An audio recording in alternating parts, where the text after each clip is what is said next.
She carried him through the forest and changed a town forever.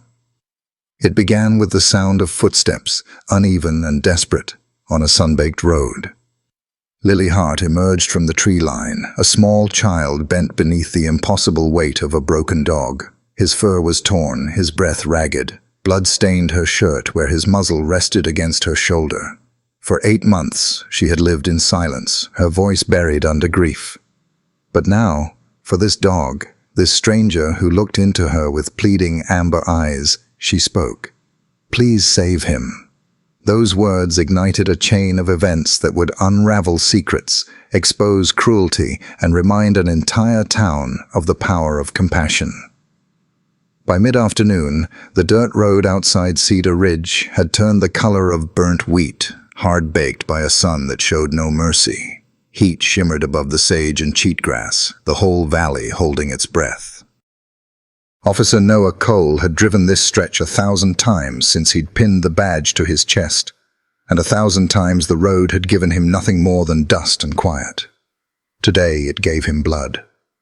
He saw it first as a scatter of dark freckles on the pale crust of the road, irregular drops that had bled to brown along the edges.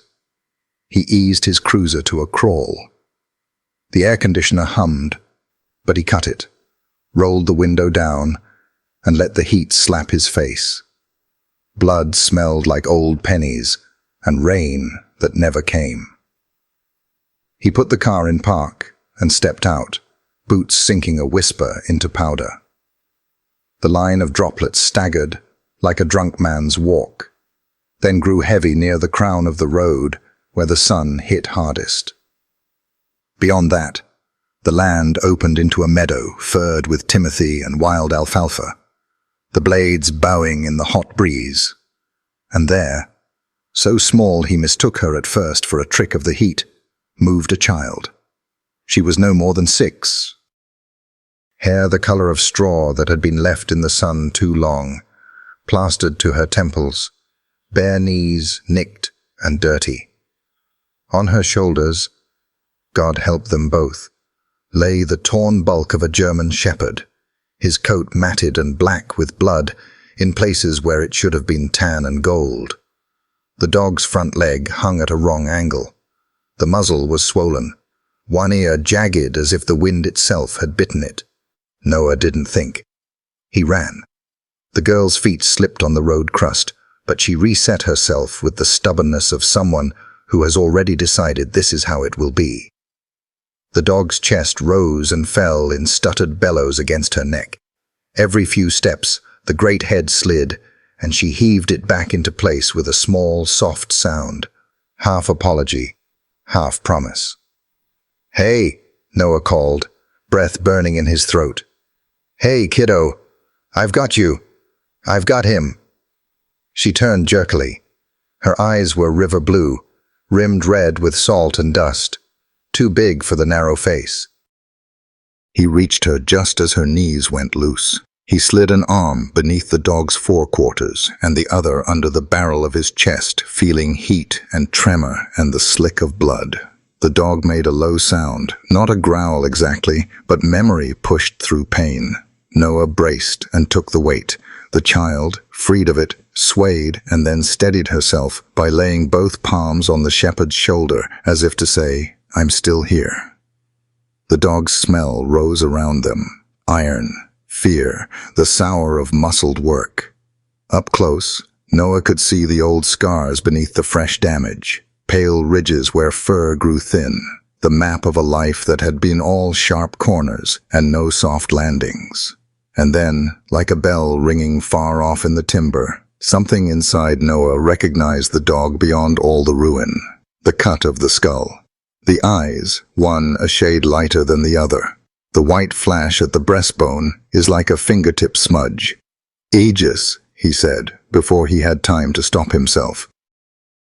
The shepherd's eyelids fluttered. For a heartbeat, the world narrowed to the dog's gaze, clouded but steady, and a flicker of something that felt like a hand touching down on old wood. Familiar. Careful. Noah had known this dog once. Not as handler to K9, but as a son who watched from the back steps, while his father knelt in the dust and taught patience with an open palm. Aegis had been his father's partner in the years before the accident that put a flag on the casket and an emptiness in the house. The dog had vanished 2 springs later, a rumor of theft trailing him like smoke. After that, people in Cedar Ridge said fighting pits in black timber were only stories told by men who loved their shadows. Looking into Aegis's torn muzzle now, Noah thought. Stories had teeth. He shifted the dog's weight against his chest. "I've got you, boy," he murmured, words that belonged to another mouth, another time.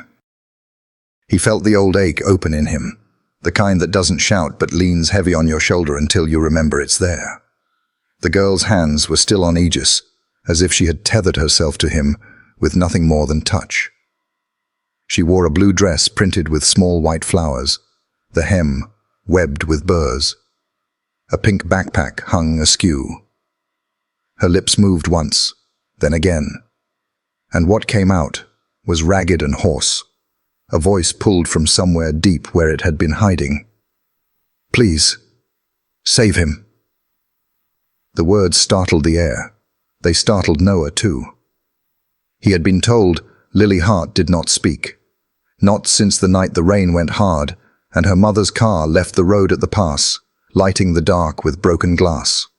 For 8 months, the town had made do with the language of her silences, the careful drawings of a woman with long hair, the way Lily's small fingers clutched a stuffed dog until the seams ached. Now her voice was a match struck in a cold room. "I will," Noah said, because he had to say it and because she needed to hear it. "I promise." He crouched enough to let Lily look full at Aegis. The shepherd's eyes slid toward her. His breath came shallow, ribcage shuddering. The child put her palm to the fur between his ears, where the skull is warm and thin and close. The gesture was astonishingly gentle. Noah felt it catch him in the chest. "How far did you carry him?" Noah asked, keeping his voice low. "From the trees." She swallowed, coughed, found the rest. "He was stuck in the blackberries. He tried to stand." Her eyes filled but did not spill. She had learned already how to hold her own flood. Noah nodded. "Okay, we're going to the clinic. Dr. Priya will help." He looked down the road to where his cruiser baked in the sun, lights off, everything quiet, as if the day could still go either way. He adjusted his grip and felt the dog's weight settle into his arms. Aegis trembled. Pain, fever, the body's last stubbornness. Noah could feel each breath against his forearm, the slick heat of the wounds seeping through to his skin, and under it all the hard, steady thing that makes a dog like this endure. "Stay with me," he told Aegis, old words again, borrowed from a man who taught him love was a verb. He turned to Lily. "Can you walk with me to the car?" She nodded once, fiercely. On the way she stumbled and caught herself by hooking her fingers in the shepherd's fur, like a sailor taking a line. Noah matched her pace, though his muscles burned. At the cruiser, he laid Aegis carefully across the back seat, folded a blanket beneath the broken leg to keep the angle as true as he could, and wedged the dog so he wouldn't slide. The shepherd's breath whistled, then steadied to a rough hum. Lily climbed in beside him, without being told, tucking her knees under her, one hand slipping through the blanket to find the dog's paw. She didn't look at Noah, only at Aegis, as if keeping him in her eyes could be as useful as keeping him in her arms. Noah took the wheel. He flipped the siren to a low whoop, afraid of startling the dog, but needing the road to part. As the cruiser rolled, dust rose in sheets behind them, and the valley slid by. The old hay barn with the roof caved like a sigh, the line of cottonwoods that followed the dry creek bed, the distant smudge of mountains with snow stubborn in their seams. He called the clinic with one hand on the radio, the other steady on the wheel. "Priya, it's Noah. I'm en route with a critical K9. German Shepherd, male, 3 to 5 years, multi-trauma. Suspected sepsis risk, broken forelimb, severe facial laceration, ETA 8. Her voice came crisp and soft at once, the way medicine sounds when it belongs to someone who remembers she is holding lives. "I'll prep. Keep him quiet if you can. Fluids as soon as you're here." In the mirror, Noah watched Lily. She had pressed her cheek to the dog's shoulder. Her small lips moved again. At first he thought she was praying. Then he heard the faint sing-song threading through the engine noise. Not a hymn. A lullaby. The kind mothers carry across years and rooms. The kind that sits in a child's ear, even when the world has gone loud. He couldn't make out the words, but he saw the effect. Aegis's breathing, which had been scattered like leaves, gathered itself into something more even. His ear, the one not torn to a jag, tilted minutely toward the sound. Noah felt something unclench in him. Not hope, exactly. The shape before hope. The moment you remember that hope is a thing you can reach for, if your hands are steady. They hit a rough patch where the road had rutted after spring thaw and hardened that way. The car shivered. Lily braced by tightening her grip on the shepherd's paw. The dog's eyes fluttered, rolled, found her. Those eyes were older than his years. They held the tired dignity of a warrior who has seen too much and still chooses to stand when someone smaller needs him to. "Good boy," Lily whispered, and her voice, though frayed, had the authority of love. Noah's gaze flicked to the rearview mirror again, then to the road. Somewhere beneath the swirl of adrenaline and the mechanics of triage, another current ran colder. The math of coincidence. Aegis, gone 2 years, found bleeding near black timber where the rumors always pointed. The old scars beneath the new. The drops of blood that started in a line and then wandered, as if someone had run until they couldn't, and then had simply willed themselves to keep going. And a child who hadn't spoken since her mother's death, finding her voice, not to save herself, but to ask for mercy for a broken dog. This wasn't chance. Chance didn't arrange pieces with that kind of symmetry. Chance didn't carry a man's past to his doorstep on the shoulders of a 6-year-old.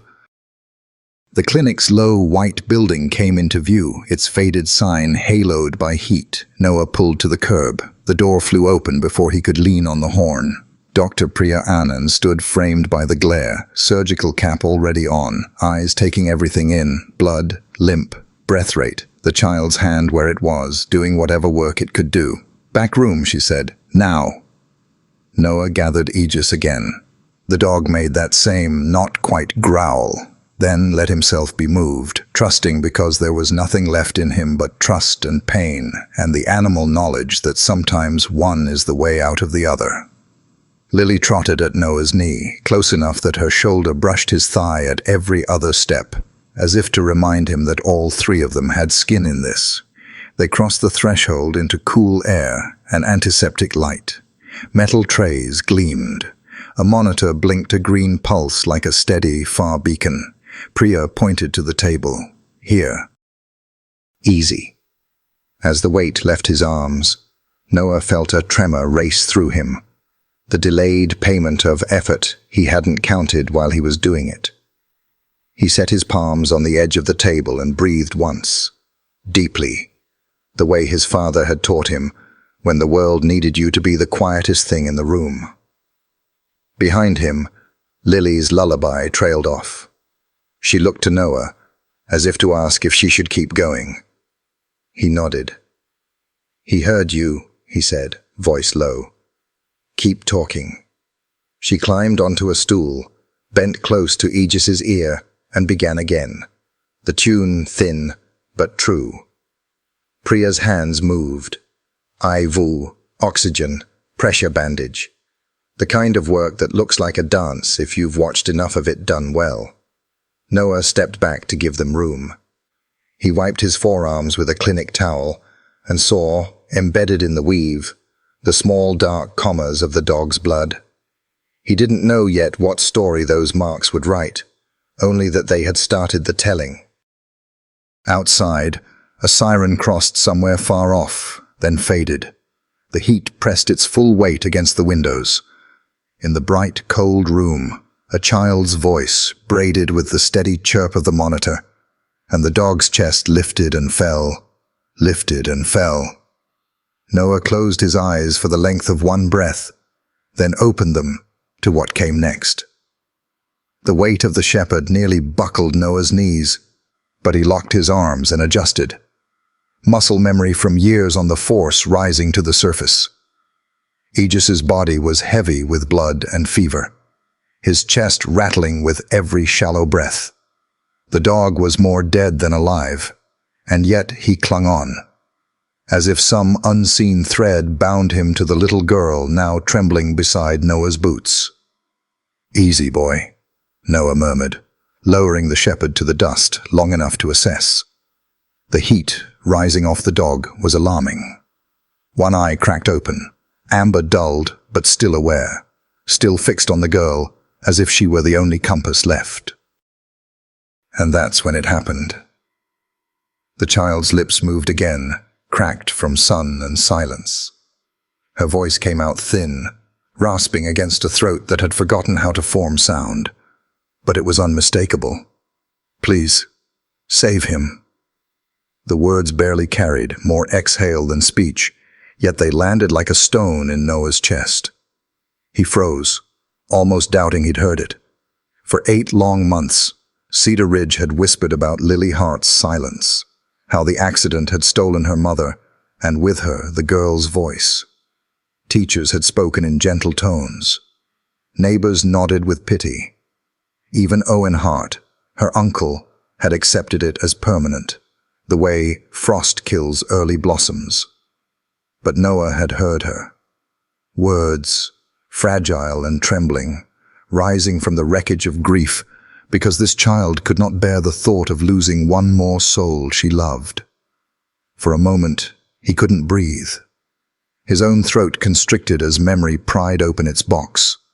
His father's funeral, the folded flag, the silence afterward. He knew the gravity of first words after loss. They were not casual. They were a reaching hand from someone drowning. Before he could speak, Lily swayed. The blood-soaked bulk of the dog slid further down her back, and her knees buckled. She hit the ground hard enough to jar dust into the air. Noah was already moving. He caught the shepherd mid-fall, arms straining as he gathered the animal against his chest. "Got you," he said through clenched teeth, voice more to the girl than the dog. "I've got him now." Lily didn't answer. She folded forward, small shoulders heaving as her body released from exhaustion. The weight she had carried, 100 pounds of torn muscle and fur, was gone from her frame, but the tremor in her hands said the burden inside her had not lessened. Noah looked down at her. Dust streaked her cheeks where tears had carved their path. Her palms were rubbed raw where they dug into the shepherd's fur for grip. The sight hollowed him. She was just a child, yet she had shouldered more than most grown men would dare. And she had spoken. The syllables echoed in his mind, brittle but fierce. "Please save him. Not help me. Not I'm hurt." She had asked for the dog. That single truth tightened something in Noah's chest until it hurt. He shifted Aegis higher in his arms. The dog's head lolled against his shoulder, hot breath dampening his uniform collar. Each exhale sounded like sand dragged across stone. "Stay with me, partner," Noah whispered, the word partner tasting strange and familiar all at once. He hadn't used it in years, not since his father's days with Aegis. Beside him, Lily stirred. She blinked against the glare, confusion flickering in her eyes, as if she couldn't quite believe someone else had taken the weight from her. Her gaze darted to Aegis, panic rising until Noah crouched and let her see the shepherd still breathing in his arms. "He's alive," Noah said, firm enough for both of them. "I'll carry him the rest of the way." For a long moment, Lily simply stared at him. Then slowly, she reached out and rested her hand on Aegis's paw, where it dangled against Noah's arm. The gesture was protective, possessive, as if reminding both man and dog that she wasn't letting go even now. The contact sparked something wordless between the three of them. Noah felt it as a current, running from her fragile fingers, through the battered dog, into his own chest where grief had lived like a tenant. For the first time in months, the silence inside him wasn't empty. It was full. He straightened with Aegis held close. Dust swirled around their feet as a hot breeze passed over the meadow. Lily rose unsteadily and walked at his side, her hand never leaving the shepherd. Together, they started toward the cruiser, waiting at the bend. Every step pressed the scene deeper into Noah's mind. A mute child who found her voice for a broken dog, and a dog who, against all odds, had survived long enough to reach her. And him. Fate wasn't usually his language. He was a man of procedure, reports, evidence. But some things didn't fit into a form. At the car, Noah eased Aegis onto the back seat. The dog whimpered as the leg bent wrong, and Lily flinched as if the pain were her own. Noah folded a blanket under the limb, improvising a splint with practiced hands. He had seen battlefield injuries once, in another life, and the smell here was the same: iron and dirt and too much loss. When he turned, Lily was already climbing into the back beside Aegis, her small frame wedging into the corner so she could keep one hand wrapped around his paw. Her eyes lifted, blue and fierce through the tears. "Don't let him die," she said, and this time the words came clearer, her voice less like an echo and more like a flame. Noah's jaw tightened. He crouched so they were level. "Not if I can help it. But I need you strong, too. Can you be strong for him a little longer?" Lily nodded. Her lips pressed into a thin line, but her grip on Aegis never wavered. Noah rose, shut the door carefully, and rounded to the driver's seat. His chest ached with the knowledge that nothing about this was random. Aegis hadn't just appeared. He had been brought back into their lives for a reason. And Lily hadn't just spoken. Her words were stitched to the dog's survival, as if the two of them had struck a silent bargain in the shadows of black timber. As the engine roared to life and dust plumed behind them, Noah glanced in the mirror. Lily's head had bent once more over the shepherd, her lips moving in a whisper he couldn't hear. Aegis's ear twitched toward the sound, his chest struggling but steady. Noah gripped the wheel tighter. Something had ignited between the three of them in that moment on the road. A bond forged in blood, silence, and the raw will of survival. He didn't know yet where it would lead. But he knew one thing, with the clarity of a man who has seen death up close. He would fight with everything he had to keep them both alive. The cruiser lurched forward, spitting gravel in its wake as Noah pressed harder on the accelerator than he normally would on these country roads. The siren stayed off. He didn't want the shriek to panic as the half-conscious shepherd sprawled across the back seat. But the urgency was there in the growl of the engine, in the tight line of Noah's jaw, in the drumbeat of his heart. Behind him, Lily Hart sat pressed against the door, her knees pulled up, one thin hand locked around Aegis's paw, as though her grip alone could anchor him to life. The child looked impossibly small next to the dog's bulk. Dust and sweat streaked her face, but her eyes were open, blue and steady, refusing to close as if she feared what she might find if she blinked. The dog's chest rose and fell unevenly, every breath a battle. The sound filled the car, drowning out the tires, the rattling windows, even Noah's thoughts. That rasping rhythm of survival, rough, shallow, defiant. "Hang on," Noah muttered, though he wasn't sure who he was speaking to, the girl, the dog, or himself. He flicked a glance at the rearview mirror. Lily's small fingers shifted now and then, stroking the fur between Aegis's pads. She whispered something under her breath, too faint for Noah to catch. Her lips moved in a pattern that looked practiced, like a chant or a prayer. Every time she leaned close, the shepherd's torn ear twitched, the tiniest response that was almost too much for Noah to bear. He swallowed hard, forcing his attention back to the road. But memory crept in through the cracks. He saw another cruiser, another dog in the back, his father's voice drifting from the driver's seat, calm and warm. "Aegis is more than muscle, son. He's judgment, loyalty, heart. Never forget that." And Noah hadn't, even after the funeral, even after the K9 disappeared from the Portland training facility. Rumors had spread. Escape, theft, black market buyers. But Noah had always suspected darker hands were involved. Now here Aegis lay, skin stretched thin over bones that once rippled with power, body torn in ways only fighting pits could carve.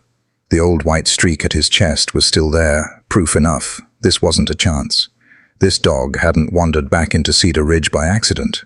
The thought chilled him more than the AC blasting weakly against the heat. If Aegis had been stolen and broken into fights, then whoever was running those operations wasn't just cruel, they were organized. And if they'd lost him, they'd want him back. Noah pushed the accelerator harder. The town blurred by, weathered barns, a half-collapsed silo, the thin shimmer of Cedar Ridge Creek. Somewhere a dog barked, sharp and distant.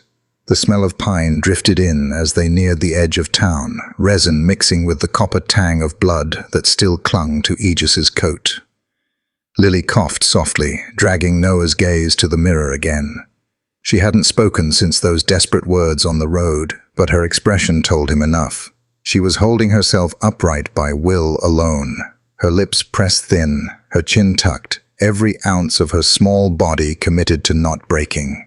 "Are you doing okay back there?" Noah asked, his voice low, steady. She nodded once. Her hand tightened on Aegis's paw. "He's still with us," Noah said, more for her sake than certainty. "Every breath counts. We just need to get him to Dr. Priya." The girl blinked rapidly, as if fighting tears. Then she leaned closer to the shepherd's head, whispering again. Noah didn't need to hear the words to know what they were. Promises. Please. Anchors for a dog too close to the dark. The clinic's whitewashed building rose at the end of Main Street, its faded blue awning snapping faintly in the breeze. Relief hit Noah's chest like a hammer, but he tamped it down. They weren't safe yet, not until Aegis was on that table and Priya had a chance. He braked hard, gravel crunching under the tires, and threw the gear into park. In one motion he was out of the car and yanking open the back door. Heat rushed in, carrying the iron stink of blood. "Aegis," he murmured, bending low. The shepherd's eyes cracked open, a flash of amber dulled by exhaustion but alive. Alive was enough. Lily looked at Noah, her gaze fierce beneath the grime. She didn't speak, but her meaning was clear. "Don't you drop him. Don't you let go now."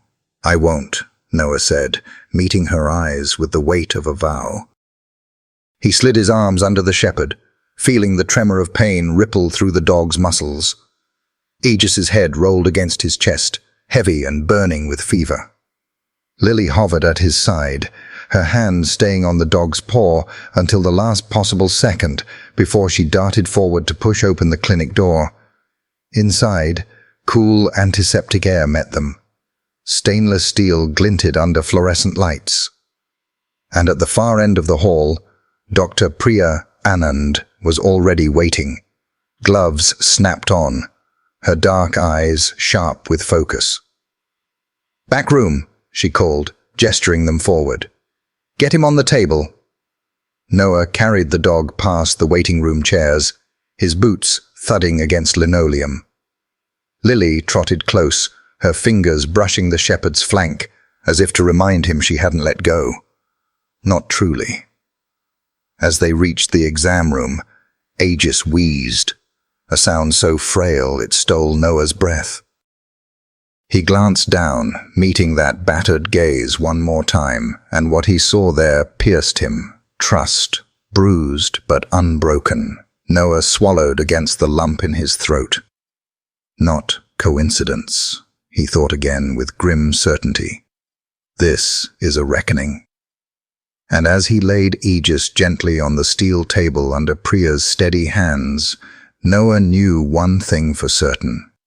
The story of this dog, this girl, and his own bloodline wasn't just beginning. It had been waiting, silent and patient, for this very moment to ignite.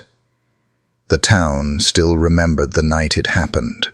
Rain had come down in sheets, swallowing the highway in silver curtains. Tires hissed like snakes across the slick blacktop, headlights fractured by water into trembling halos. Abigail Hart, careful driver, mother of one, had been returning from the newspaper office where she'd worked late. Lily sat strapped in her booster seat, humming along to a song she didn't know the words to, her stuffed dog cradled against her chest.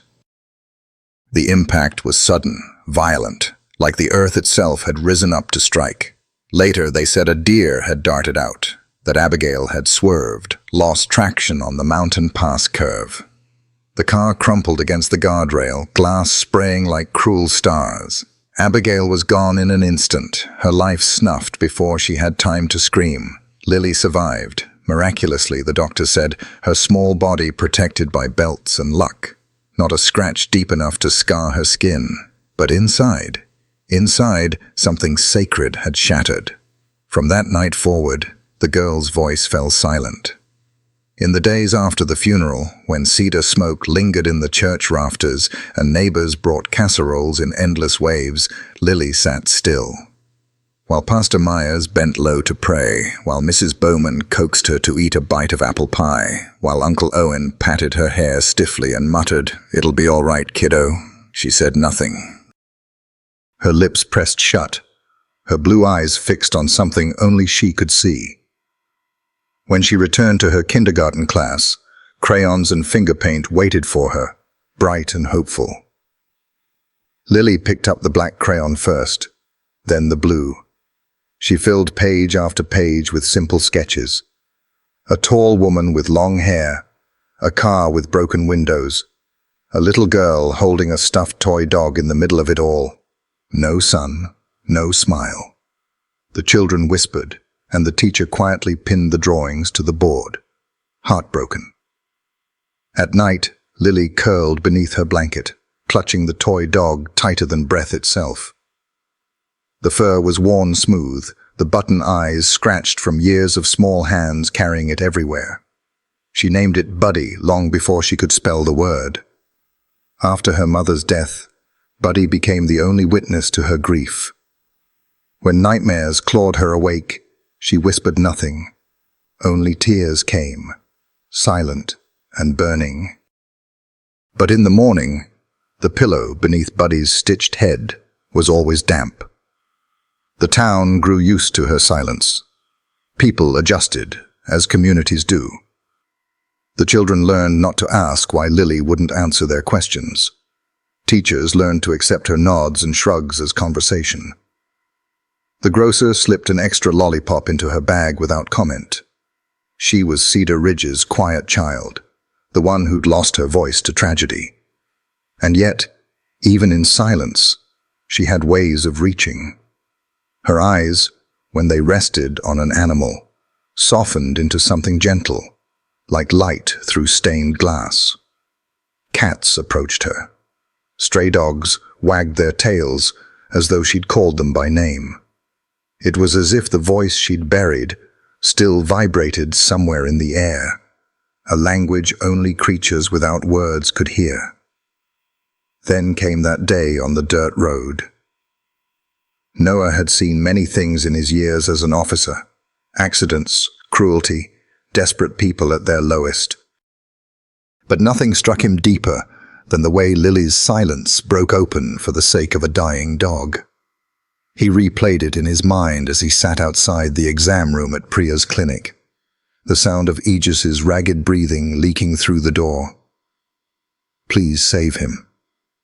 3 words, hoarse, trembling, but alive. A child who hadn't spoken since watching her mother's body lifted from a wreck had given her voice back. Not for herself, not for comfort, but for a creature torn by violence. It wasn't coincidence. It was connection. Inside the room, Lily had pulled a stool to Aegis's side. Her small hand rested on the shepherd's shoulder, tracing the fur gently, almost reverently. She leaned close and whispered to him in a broken melody. Noah couldn't hear the words, but he didn't need to. It was the same tune he'd heard on the drive over, the lullaby. Priya worked silently, her gloved hands steady as she cleaned and dressed wounds, checked vitals, prepped IVs. Now and then, she glanced at the girl, her expression softening as she witnessed the bond forming in real time. For Lily, the contrast was stark, even if she couldn't name it. For months, she had carried only shadows. The crash, the silence, the endless ache of absence. Her words had locked themselves away in some dark chamber she couldn't unlock. But now, with her palm pressed to Aegis's torn fur, she found a key. It wasn't safety she asked for. It wasn't justice for her mother, or comfort for herself. Her first words had been a plea for someone else's life.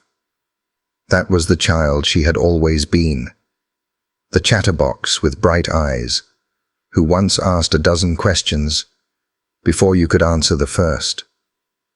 Somewhere deep inside, that Lily still existed. She had simply been waiting for someone wounded enough, broken enough, to need her voice again. Noah leaned against the hallway wall, head tipped back, eyes burning. He thought of his father, of the long hours training with Aegis, of the way man and dog had moved like one body across fields and alleyways. His father had once told him, "Some bonds are born in blood and fire, son. They don't break. They just wait to be called." Looking through the doorway now, Noah believed it. And Lily, her face lit by the sterile glow of the exam room lamp, her lips brushing another lullaby into the shepherd's ear, was calling. The sharp scent of antiseptic filled the small exam room, burning faintly in Noah's nose as he stood just inside the doorway. Overhead, the fluorescent lights hummed, casting their pale glare on stainless steel and tile. It was a clean space, designed for control, for precision. Yet in that moment, it felt more like a battlefield hospital. One soldier clinging to life, 2 witnesses praying that the fight wasn't already lost. Dr. Priya Anand moved with practiced calm, her dark hair pulled back, eyes focused behind her glasses. She had seen countless animals brought in broken, some beyond saving. But as she ran her hands gently over Aegis's battered frame, her brow furrowed, lips pressing into a line that told Noah more than words ever could.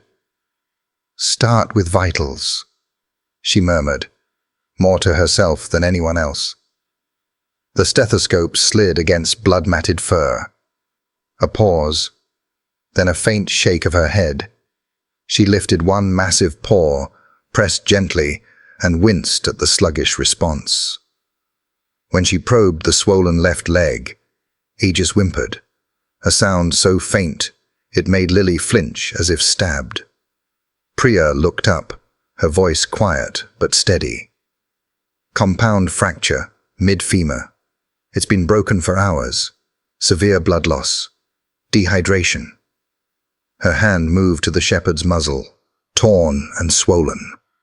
She traced the scar tissue across his chest, the patchwork of half-healed gashes. These aren't from one fight. This dog has been through dozens. Noah's stomach clenched. He'd suspected. He'd seen it before in case files and whispered reports from other counties. Dogs stolen from kennels, sold into underground pits. But seeing it carved into Aegis's body, into the very dog his father once trusted with his life, was like watching his family's history desecrated. He was trained, Noah said hoarsely, his voice breaking the silence. Police K9, my father's partner. He wasn't meant for this. Priya's eyes softened, but her hands didn't stop moving. She checked gum color, respiration, pupils. Noah, his body's been starved, beaten, pushed beyond limits. Survival isn't impossible. But the odds... She stopped, glancing toward Lily. The little girl was perched on a stool, her small fingers never leaving Aegis's shoulder. She looked impossibly fragile under the clinic's harsh light, hair tangled, face streaked with dirt and tears. Yet her eyes burned with something fierce, unchildlike in its intensity. "Don't let him go," Lily whispered. Priya hesitated, caught between the clinical truth and the plea of a child whose voice had only just returned. "Lily," she began gently. "He's very, very sick. I'll do everything I can. But you need to understand. Sometimes, love isn't enough." Lily shook her head hard, clutching tighter at the dog. "No, you don't understand. He carried me in the woods. He looked at me and I knew he didn't want to die. Please, don't let him go." Her words cracked on the last syllable, but they filled the room like a command. Noah's throat closed. He stepped forward, resting a hand on Lily's shoulder. "She's right," he said quietly. "That dog's more than a patient. He's legacy." His gaze drifted back to Aegis, and for a heartbeat he saw his father again, hand resting on the same broad head, pride in his voice as he'd said, "This one will watch over us, son. He'll never quit." Priya's expression wavered. Years of training told her to temper hope, to speak in probabilities. But the sight before her, child, man, and dog, bound together by grief and devotion, stirred something deeper than medicine. She exhaled slowly. "All right, we fight." Lily's shoulders sagged with relief, though tears still streaked her face. She leaned down, whispering against Aegis's ear. Noah couldn't make out the words, but he didn't need to. They were a promise, small and steady, carrying more weight than any prayer he had ever spoken. Priya began prepping fluids, antibiotics, pain medication. Her voice turned brisk, clinical. "I'll stabilize him first. Then we'll see if surgery is possible. He'll need constant monitoring." She glanced at Noah. "I hope you understand. This will take everything, and still may not be enough." Noah nodded once. "Then that's what we give him." For a moment, silence hung heavy, except for the faint hiss of oxygen and the dog's ragged breathing. Then Aegis shifted, his paw twitching weakly against Lily's hand. The girl gasped softly, her eyes wide, and Noah felt it too, the fragile, stubborn pulse of life refusing to let go. He realized then that whatever storms lay ahead, none of them were standing alone anymore. The clinic had quieted to a hush, the kind of stillness that only follows a storm of movement. Stainless steel instruments lay neatly in their trays. The rhythmic hum of machines filled the sterile air, punctuated by the faint beep of a monitor that tracked the fragile rhythm of Aegis's heartbeat. The German shepherd lay stretched across the table, sedated, his chest rising and falling with mechanical regularity, the weight of pain dulled for now by medication. Beside him sat Lily Hart, the little girl perched on a stool, too tall for her legs, her sneakers dangling inches from the tiled floor. She leaned close, her hand resting lightly on the shepherd's paw, her cheek almost touching his fur. For a moment she was silent, eyes fixed on his battered form, her expression unreadable. Then, with a breath that shivered in her chest, she began to hum. At first, the sound was frail, a thread of melody barely audible over the clinic's machines, but gradually, the tune found shape. The lullaby, one Noah recognized faintly, something Abigail used to hum when waiting in line at the diner, or when she thought no one was listening. Lily's voice cracked in places, rusty from disuse, yet with each note she seemed to remember how. The sound wove itself into the room, softening its hard edges. Noah stood in the doorway, unable to move, his arms crossed tight against his chest, not from authority, but to steady the ache rising inside him. He'd expected silence from Lily. It had become her language. But hearing her voice return, not for herself, not for comfort, but for the sake of this broken dog, was something he hadn't been prepared for. Priya, writing notes at the counter, slowed her pen. She glanced once at Lily, then at Noah, her eyes softened by something that looked like wonder, but she didn't interrupt. Some moments weren't meant to be touched by words. Lily's lullaby grew steadier, the cracked edges smoothing with each repetition. She leaned forward, lips close to Aegis's torn ear, whispering verses now between the melody. Noah couldn't catch all the words, but he understood the tone. Gentle, coaxing, as if she were calling him back from some dark place only she could see. And Aegis responded.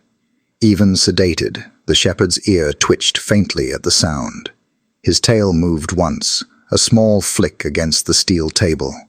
The monitor beeped a touch stronger, steadier. Noah's throat tightened. He remembered his father again, standing in the yard years ago, explaining the mystery of the bond between K9 and Handler. It's not about commands, son. It's about trust. Knowing the other would give everything for you. That's what makes them fight when every muscle says, quit. And here it was again, playing out in front of him. A wounded child and a battered dog, two beings who had lost almost everything, finding one another in the wreckage. Trust born not of training, but of shared pain. He took a slow breath, pressing a hand against the doorframe to steady himself. Saving this dog, he realized, wasn't just about justice, wasn't just about his father's legacy. It was about Lily, about the voice she'd buried with her mother, about giving her something no therapy session or well-meaning adult had been able to offer, a reason to speak again. If Aegis survived, Lily would survive with him. Their fates weren't parallel lines. They were braided now, each holding the other upright. Priya closed her chart softly and slipped out of the room, leaving Noah alone with the two of them. He stepped closer, his boots whispering against the tile. Lily glanced up briefly, eyes shimmering, then turned back to the shepherd. "He hears me," she whispered, almost defensively. Noah crouched beside her, his voice low. "I know he does. Keep talking to him. That's what he needs." For a moment they sat like that, child, man, and dog, bound together in fragile stillness. The lullaby rose again, stronger now, filling the room not as sound but as something deeper. A bridge across silence, across pain. And Noah, watching, knew with certainty that this was only the beginning. The sun had slipped low by the time Noah stepped out onto the clinic's porch. Evening wrapped Cedar Ridge in that muted hush only small towns seemed to hold. The last bird song fading, crickets beginning their chorus, the dusty main street already empty. He leaned against the railing, arms crossed, the weight of the day pressing hard. Behind him, through the thin walls, he could still hear the faint hum of machinery keeping Aegis stable. Lily sat on the steps a few feet away, her knees pulled up to her chest. She clutched Buddy, the threadbare stuffed dog, so tightly it seemed the seams might split. Her blonde hair caught the orange glow of the street lamp above, a halo that did little to soften the shadows under her eyes. She hadn't spoken since the lullabies, and Noah knew better than to push too quickly. But the silence between them carried a question neither could ignore. He eased down onto the step beside her, careful to leave space. For a long moment, they watched the moths flutter against the porch light, both listening to the quiet pulse of the town. Then Noah drew a slow breath. "Lily," he said gently, his voice more uncle than officer. "Can you tell me where you found him?" The girl didn't look up. Her fingers picked at Buddy's worn ear, but her grip on the toy never loosened. Noah waited. Patience had been drilled into him in the academy.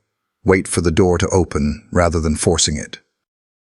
He knew the same held true here. Finally, her voice came, fragile as a thread. "In the woods." Noah nodded, though the answer was vague. "Which woods?" "Cedar Ridge has plenty." She swallowed, lips trembling. "Blackberry thicket. Past the meadow. I wasn't supposed to go there." Her tone carried the weight of disobedience, but beneath it, Noah heard fear, the kind that lingers even after you've reached safety. "You did good," he assured softly. "You helped him. That matters most." Lily's gaze flicked toward him then, quick and searching, as if testing whether he meant it. Satisfied, she continued, her words halting but clearer. "He was lying in the bushes, bleeding. I heard, 'Men first.'" That made Noah's shoulders tighten. He angled toward her. "Men? What men, Lily?" Her small hands squeezed Buddy harder. Voices. They were loud, angry. They said, "Tie him tighter, and next fight he better not quit." Her eyes glistened. I smelled smoke, like cigarettes, and fire. I hid. Noah's jaw clenched. The pieces slid together too easily, too grimly. For months he'd heard rumors whispered at the station, talk of underground dogfights somewhere near the Black Timber stretch. No evidence had ever surfaced. Nothing solid enough to pursue. But now, a 6-year-old girl was painting the picture with terrifying clarity. "Did they see you?" he asked carefully. Lily shook her head. "I stayed very still. Mama always said stillness makes you invisible." Her voice broke on the word mama, but she pressed on. "When they left, I crawled closer." He looked at me, not scary, just hurting. Noah felt his chest tighten. He pictured her tiny body kneeling in brambles, reaching for a 100-pound dog broken by cruelty. Any other child would have run, but not Lily. Her silence hadn't been absence. It had been waiting for a moment like this, to give her voice back to someone who needed it. "And you carried him," Noah said, awe woven into the words. Lily nodded once, fiercely. "He needed me." The simplicity of it nearly undid him. She wasn't telling a story of heroism, she was stating a fact, as if the laws of gravity had required it. Noah rubbed a hand over his jaw, staring out into the deepening dusk. Black timber, cigarettes, smoke, men shouting about fights, All the whispers he'd brushed aside as folklore or bar gossip now rang with truth. If those men realized their prized dog had vanished, they'd be searching. And if they learned who had found him. He glanced back at Lily, at the stubborn set of her chin, the way her small body curved protectively around the stuffed dog as though it were Aegis himself. A protective surge rose inside him, part duty, part bloodline, part something older. "You're safe now," he said, more vow than reassurance. "I promise you that." Her eyes lifted to his, wide and solemn. For the first time since the crash, she looked like she almost believed someone could keep such a promise. The porch light flickered once, catching the faintest sheen of tears on her cheeks. She turned back toward the dark tree line at the edge of town, and in a whisper that barely carried, she added, "But they'll come back for him. I know it." Noah swallowed hard, the weight of her words sinking deep. The fight wasn't just about saving a dog anymore, it was about shielding a child who had already lost too much, and about facing a shadow in the woods that had grown far larger than rumor. And as the night closed in around Cedar Ridge, Noah knew one thing with absolute clarity. Black timber held answers he couldn't ignore any longer. The clinic had grown quiet again, the kind of silence that comes when exhaustion lays its heavy hand over everyone. Lily had finally drifted into sleep in a corner chair. Buddy clutched to her chest, her breathing shallow but steady. Aegis, still sedated, lay in the treatment room beyond, his chest rising in slow, mechanical rhythm. And Noah found himself standing in the narrow hallway, staring at nothing and everything all at once. The sound of Lily's words still echoed in his head. Blackberry thicket. Men shouting. Smoke. Tie him tighter. Each detail had sharpened the rumors he had tried to ignore. But beneath the urgency of investigation, another ache pulsed. Older, heavier, impossible to quiet. His eyes strayed to the kennel, where Priya had moved Aegis after the initial treatment.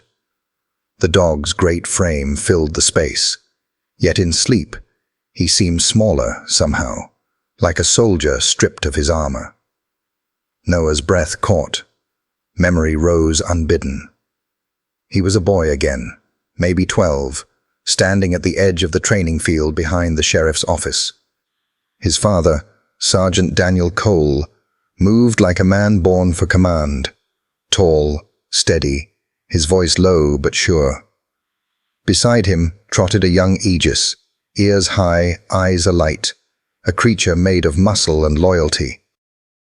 Together they were seamless, a dance of man and dog that Noah never tired of watching.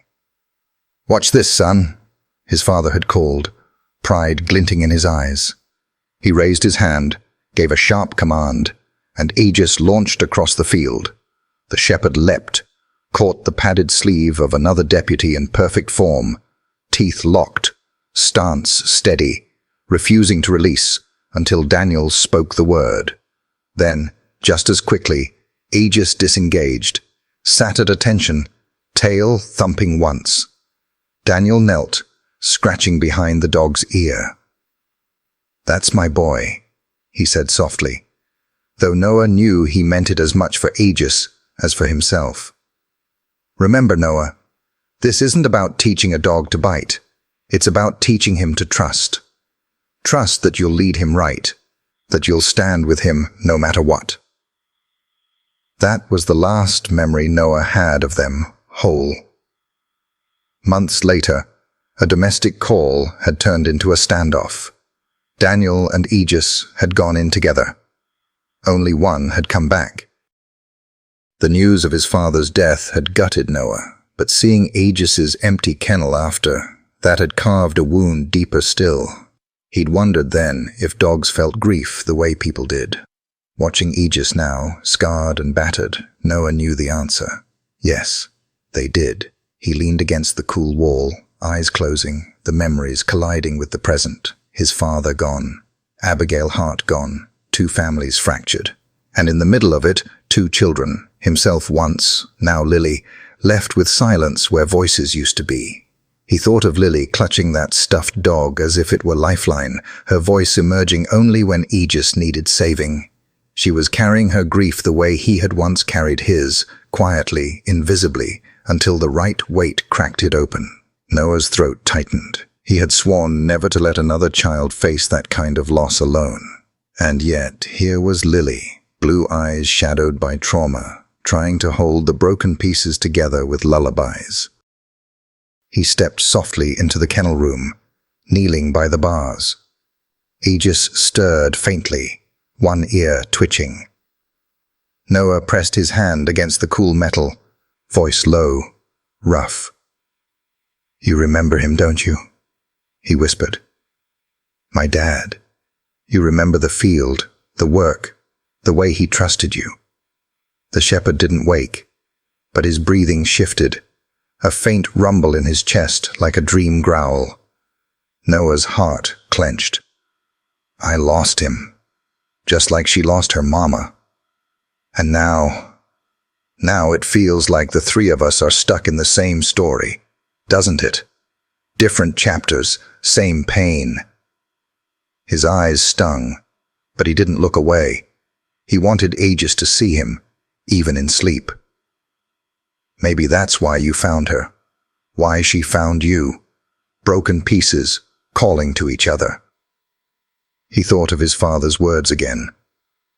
"Some bonds are born in blood and fire. They don't break. They just wait to be called." And Noah realized, with startling clarity, that this was one of those bonds. Not just between him and Aegis, not just between Lily and the shepherd, but all three of them. Threads of grief, of loss, of stubborn survival, woven across generations. When he rose, he felt steadier somehow, as though acknowledging the weight of memory had also revealed its strength. He glanced back once at Lily, sleeping in the chair, Buddy pressed against her cheek. She stirred, murmuring something he couldn't hear. For a moment, she looked almost at peace. Noah whispered into the quiet, more vow than thought. "I'll protect you both. On my father's name, I swear it." And in the hum of machines, in the slow rhythm of the dog's breathing, it felt as though the promise had already been heard. The clock above the clinic's reception desk ticked past midnight, each second landing heavy in the stillness. Most of Cedar Ridge slept now, porches dark, curtains drawn, but Noah Cole remained wide awake. He sat in one of the worn vinyl chairs by the window, his jacket draped over his shoulders, a hand resting on his holstered sidearm. The night outside looked deceptively calm, the kind of quiet that could cradle peace or conceal danger. Behind him, the soft rhythm of Lily's breathing drifted from the cot Dr. Priya had set up in her office. She had fallen asleep curled around Buddy, her face pressed into the toy's matted fur. Beyond another door, Aegis lay sedated but stable, the machine's beeps marking out his stubborn refusal to slip away. Noah had checked on both more times than he could count. They were alive, they were safe. And yet, his chest carried an unease that wouldn't quiet. Something about Lily's account gnawed at him. Men shouting, cigarette smoke, orders to tie him tighter. If the ring realized one of their prized dogs was missing, they wouldn't just shrug it off. That kind of money, that kind of cruelty, they'd come looking. And Cedar Ridge, for all its quiet, had never been good at keeping secrets. Noah rose, stretching the stiffness from his shoulders. The fluorescent bulbs above the desk buzzed softly as he moved to the window.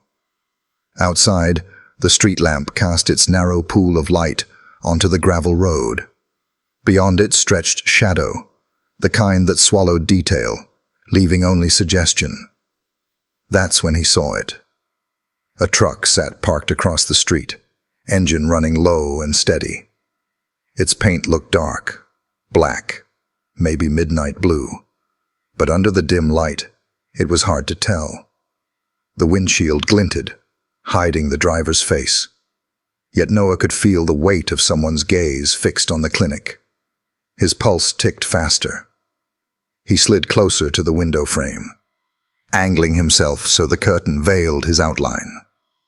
Through the narrow gap, he studied the truck. The driver had a phone pressed to his ear.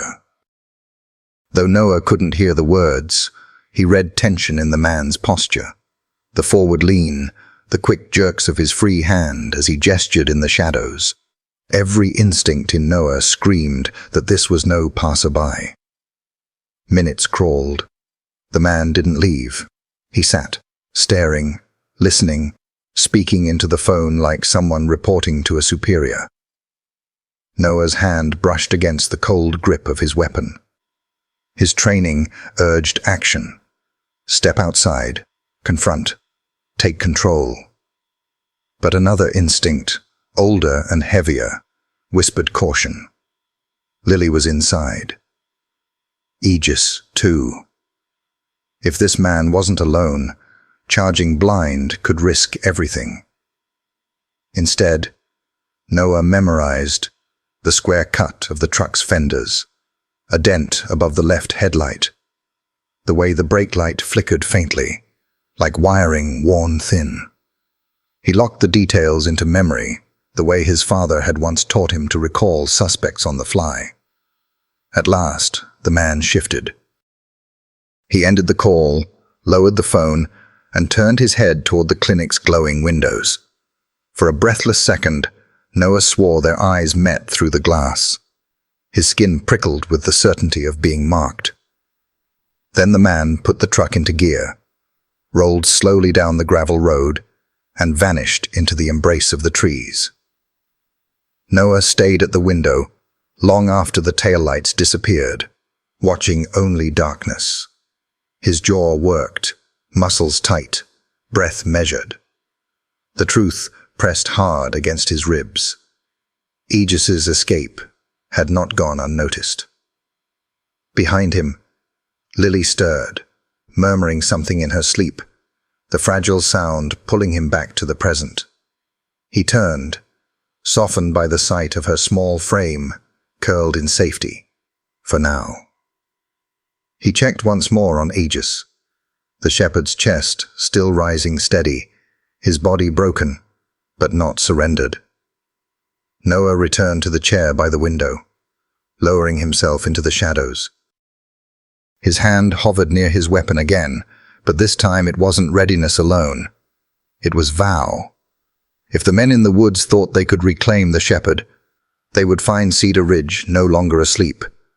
They would find a man who had already lost too much, a child who had already been tested, and a dog who had refused to break.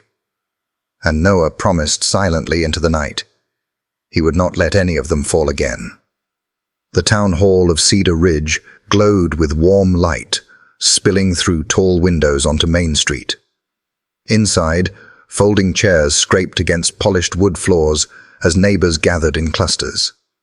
The smell of percolating coffee mingled with old varnish. For a town of 3,000, this was a spectacle. Victor Lang, the town's most celebrated benefactor, was about to speak. Victor arrived the way he always did, confident, polished, radiating charm. His suit was too fine for Cedar Ridge. His shoes gleamed under the lights. At 50, he carried the kind of charisma that convinced people to lean closer, convinced them they mattered in his orbit. He clasped hands, clapped shoulders, and delivered smiles measured to the second. "Evening, friends," he called as he mounted the stage, his voice smooth as bourbon. Polite applause followed. Victor had funded the library wing, the football field, even heating oil for the elderly last winter. His name was etched in plaques and whispered with gratitude. Noah Cole sat in the back, arms folded. He'd been raised to respect men like Victor, pillars of the community. Yet something in his gut never settled when Victor smiled. Victor spread his arms wide. "We're here tonight, not to dwell on hardship, but to celebrate progress. Cedar Ridge has always been more than a dot on the map. We're a family. And families invest in each other. Heads nodded. Someone clapped. He listed town achievements, his voice weaving pride and hope into a practiced hymn. People wanted to believe in him, needed to. Then came the ripple.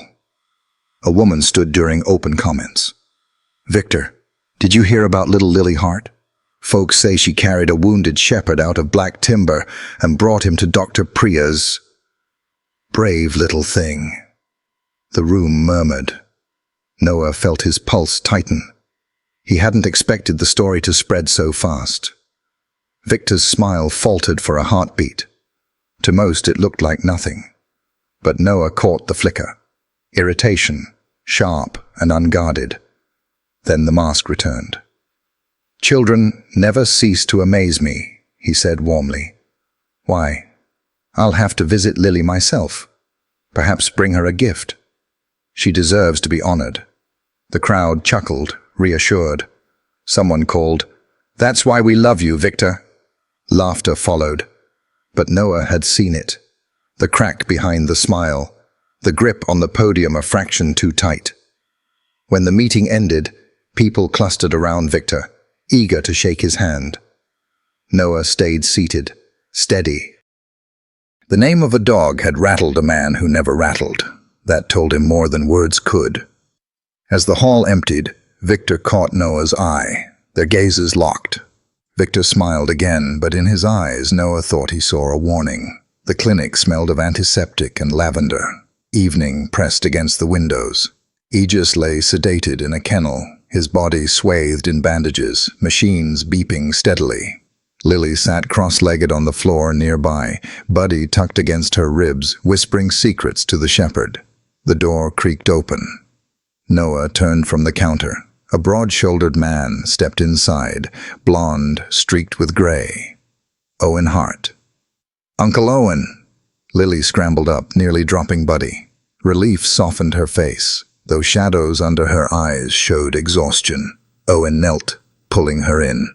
"Sweet pea, when I heard, my God, I thought—" He broke off, holding her tighter. Noah studied him. The tone was right, the embrace protective. Yet Owen's eyes flicked too quickly toward the kennel. "You've had quite a night," Noah said evenly. Owen looked up, polite, grateful. "Deputy Cole, isn't it? Thank you for being there for Lily. Losing Abigail nearly broke her."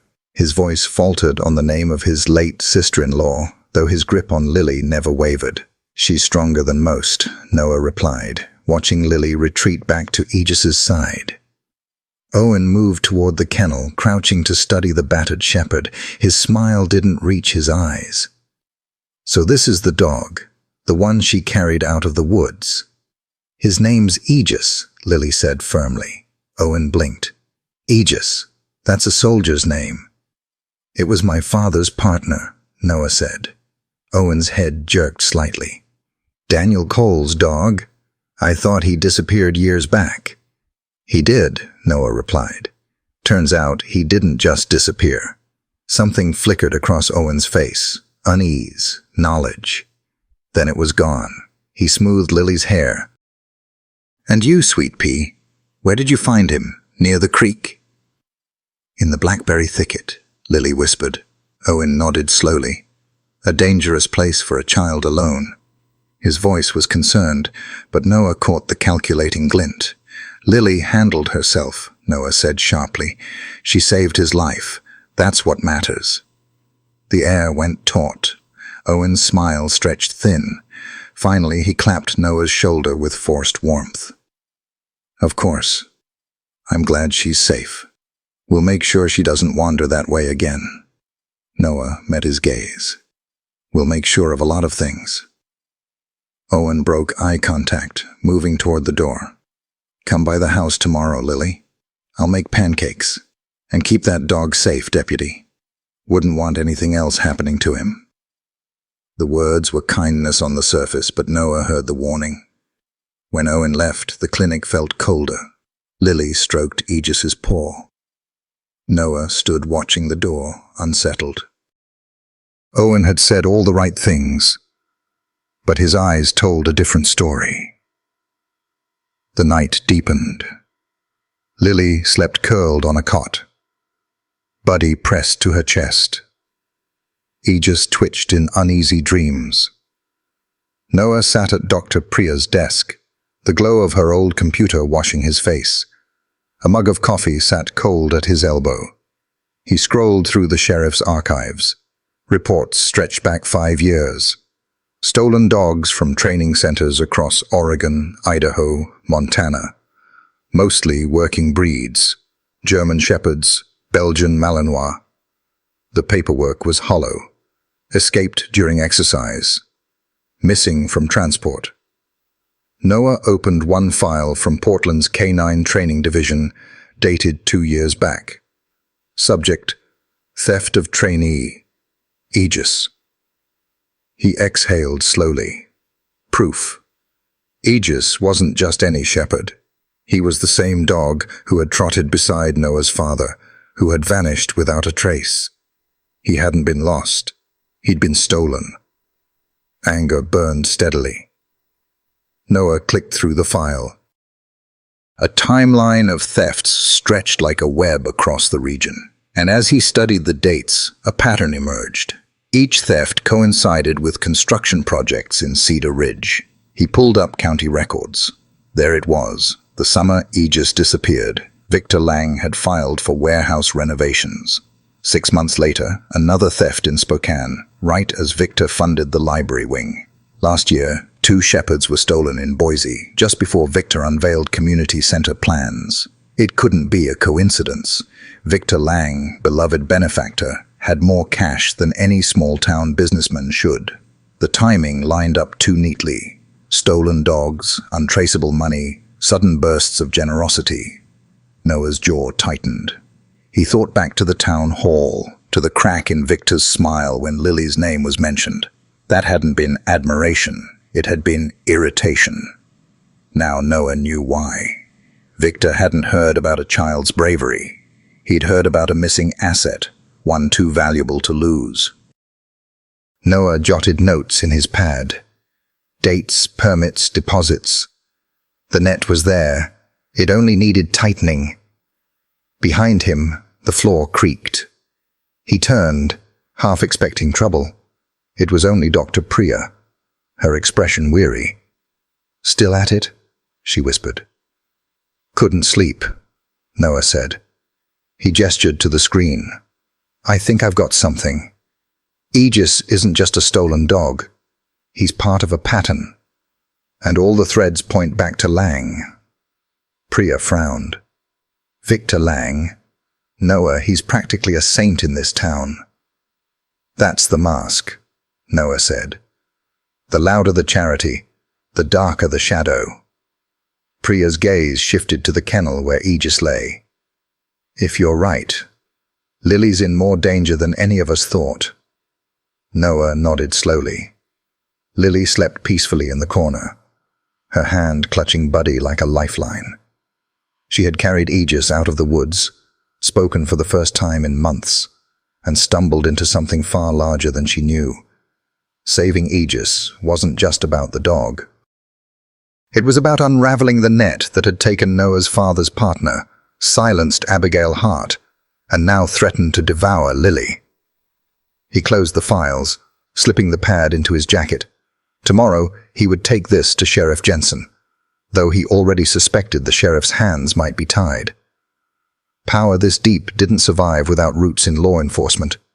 But he would start, and he would not stop until the truth surfaced. Noah shut down the computer, the hum fading into silence. He stood, scanning the clinic one last time. Lily, Aegis, Priya, all depending on him now. He dimmed the lamp. The room fell into shadow, but his mind burned with resolve. The net was tightening, yes, but this time it would tighten around Victor Lang. The late afternoon sun draped Cedar Ridge in amber, turning the gravel drive outside Owen Hart's farmhouse into a river of gold. From the porch swing to the blooming geraniums, it looked safe. Inside, though, safety felt brittle. Lily sat on the rug, with Buddy tucked under one arm and Aegis's massive head in her lap. The shepherd had been discharged from Dr. Priya's care with strict orders for rest. His bandaged leg trembled at times, his breathing rough, but he was alive. She whispered into his fur, "You're safe here, I promise." A sharp knock rattled the door. Aegis stiffened first, ears pricked, a growl low in his chest. Owen appeared from the kitchen, wiping his hands on a towel. Strange time for company. He peeked through the curtain. A white van sat at the drive's end, 2 men in surplus store khakis on the porch. Noah had warned him. Men might come pretending to be something they weren't. "Mr. Hart?" a voice called, deep, official. "Animal control. We've had reports of a dangerous dog. We need to check." Owen cracked the door. One man flashed a badge too fast to read. "County Animal Services," he said. "Funny," Owen drawled. "I've lived here all my life and never seen you boys around." The taller man's smile didn't reach his eyes. "New hires. Dogfighting's a problem lately. Best for everyone if we take him in for evaluation." His gaze slid past Owen toward the shadows inside. Lily's chest tightened. She knew that voice. She'd heard it in the woods. "Tie him tighter!" Her small hand clenched Aegis's fur. Instinct screamed danger. Aegis growled deeper. The men exchanged glances. "And if I don't let you?" Owen asked, bracing the door with his boot. "Then we'll come back with a warrant. But you know how slow the courts are," the tall one said. His eyes flicked toward Lily. "In the meantime, your niece could be at risk." The word niece cut sharp, too knowing. "No!" Lily's voice rang out. Startling, strong. Both men turned, surprised she had spoken. "He's not dangerous. Leave him alone." The taller man leaned, squinting past Owen. Recognition darkened his face. "Well, well, the little girl with the shepherd. Looks like you found our dog." Owen slammed the door and threw the deadbolt. "Lily, go," he ordered, voice tight. The men pounded on the wood. "You can't hide him forever. That dog belongs to us." Lily pressed close to Aegis, her body shaking, but his growl steadied her. Through the window, she saw the van's engine running, exhaust curling. Memory flashed. Smoke, laughter, chains in the blackberry thicket. She'd escaped once. She could again. Her eyes met Aegis's. She whispered, "We'll run." The shepherd's ears twitched, his gaze steady. Broken body, unbroken loyalty. Owen barked into the phone for Noah, shouting for backup. But Lily didn't wait.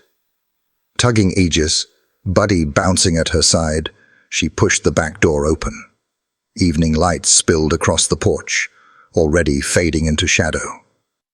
They crept across the yard. Gravel crunched loud under her sneakers. Cicadas droned in the trees.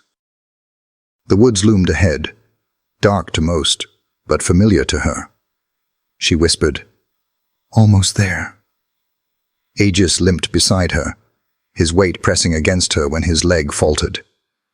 She steadied him with trembling arms, then shouts behind, "Back here! They've gone out the back!" Lily froze, then pulled harder. Branches whipped her arms as they plunged into the trees. The forest swallowed them, cooler, darker. She guided them down a slope, sliding on loose dirt. Once she stumbled, and Aegis braced her, despite his pain. "Good boy," she whispered. But the men were close. Their voices ripped through the quiet. "Find them. The boss wants that dog alive." Desperation clawed at her throat. Then came the sound she sought. The creek. Its swollen waters rushed fast and dark, stones slick with moss. To stay meant capture. To cross meant risk. She gripped Aegis's collar. "We can do this, one step at a time." The cold bit hard when she waded in, the current tugging instantly. Aegis followed, stumbling as the stream caught his weak leg. She clutched his fur, bracing against the surge. The water rose to her waist, stealing her breath. Stones slipped beneath her shoes. Her voice shook, but kept urging, "You're brave, Aegis. Just a little more." Halfway across, she slipped. The current seized her, plunging her under. She cried out, water filling her mouth. Then Aegis lunged, teeth clamping her jacket collar. He thrashed, dragging her upright. She clung to him, coughing, sobbing, but together they fought on, every staggering step an act of will. At last they collapsed on the far bank, soaked, lungs heaving. Aegis's bandages bled through, the creek carrying red downstream. Lily pressed her forehead to his fur, teeth chattering. "We made it. You're safe. I won't let them take you." Across the water, the men's voices echoed, frustrated. The trail was lost. Night thickened as she wrapped her arms around Aegis and Buddy. Her body trembled, but her spirit blazed. Together, they could survive anything. Then, snap, a twig cracked. From the shadows beneath an oak, a figure emerged. Polished shoes in the mud, a tailored coat brushing brambles. Victor Lang. His smile was gone, eyes flat as stone. In his hand swung a thick leather leash, dangling like a predator's toy. "Well," Victor drawled, voice cutting the quiet, "you've led me on quite a chase." His gaze fixed on Aegis. "That dog is mine." Lily's heart thundered. She clutched Buddy, pressed her hand to Aegis. Only a whisper escaped. "No." Victor's lips curled. "Brave, aren't you? But you don't understand. That shepherd belongs to me, worth more than you can imagine." His tone hardened. "Hand him over, and maybe I'll forget this little inconvenience."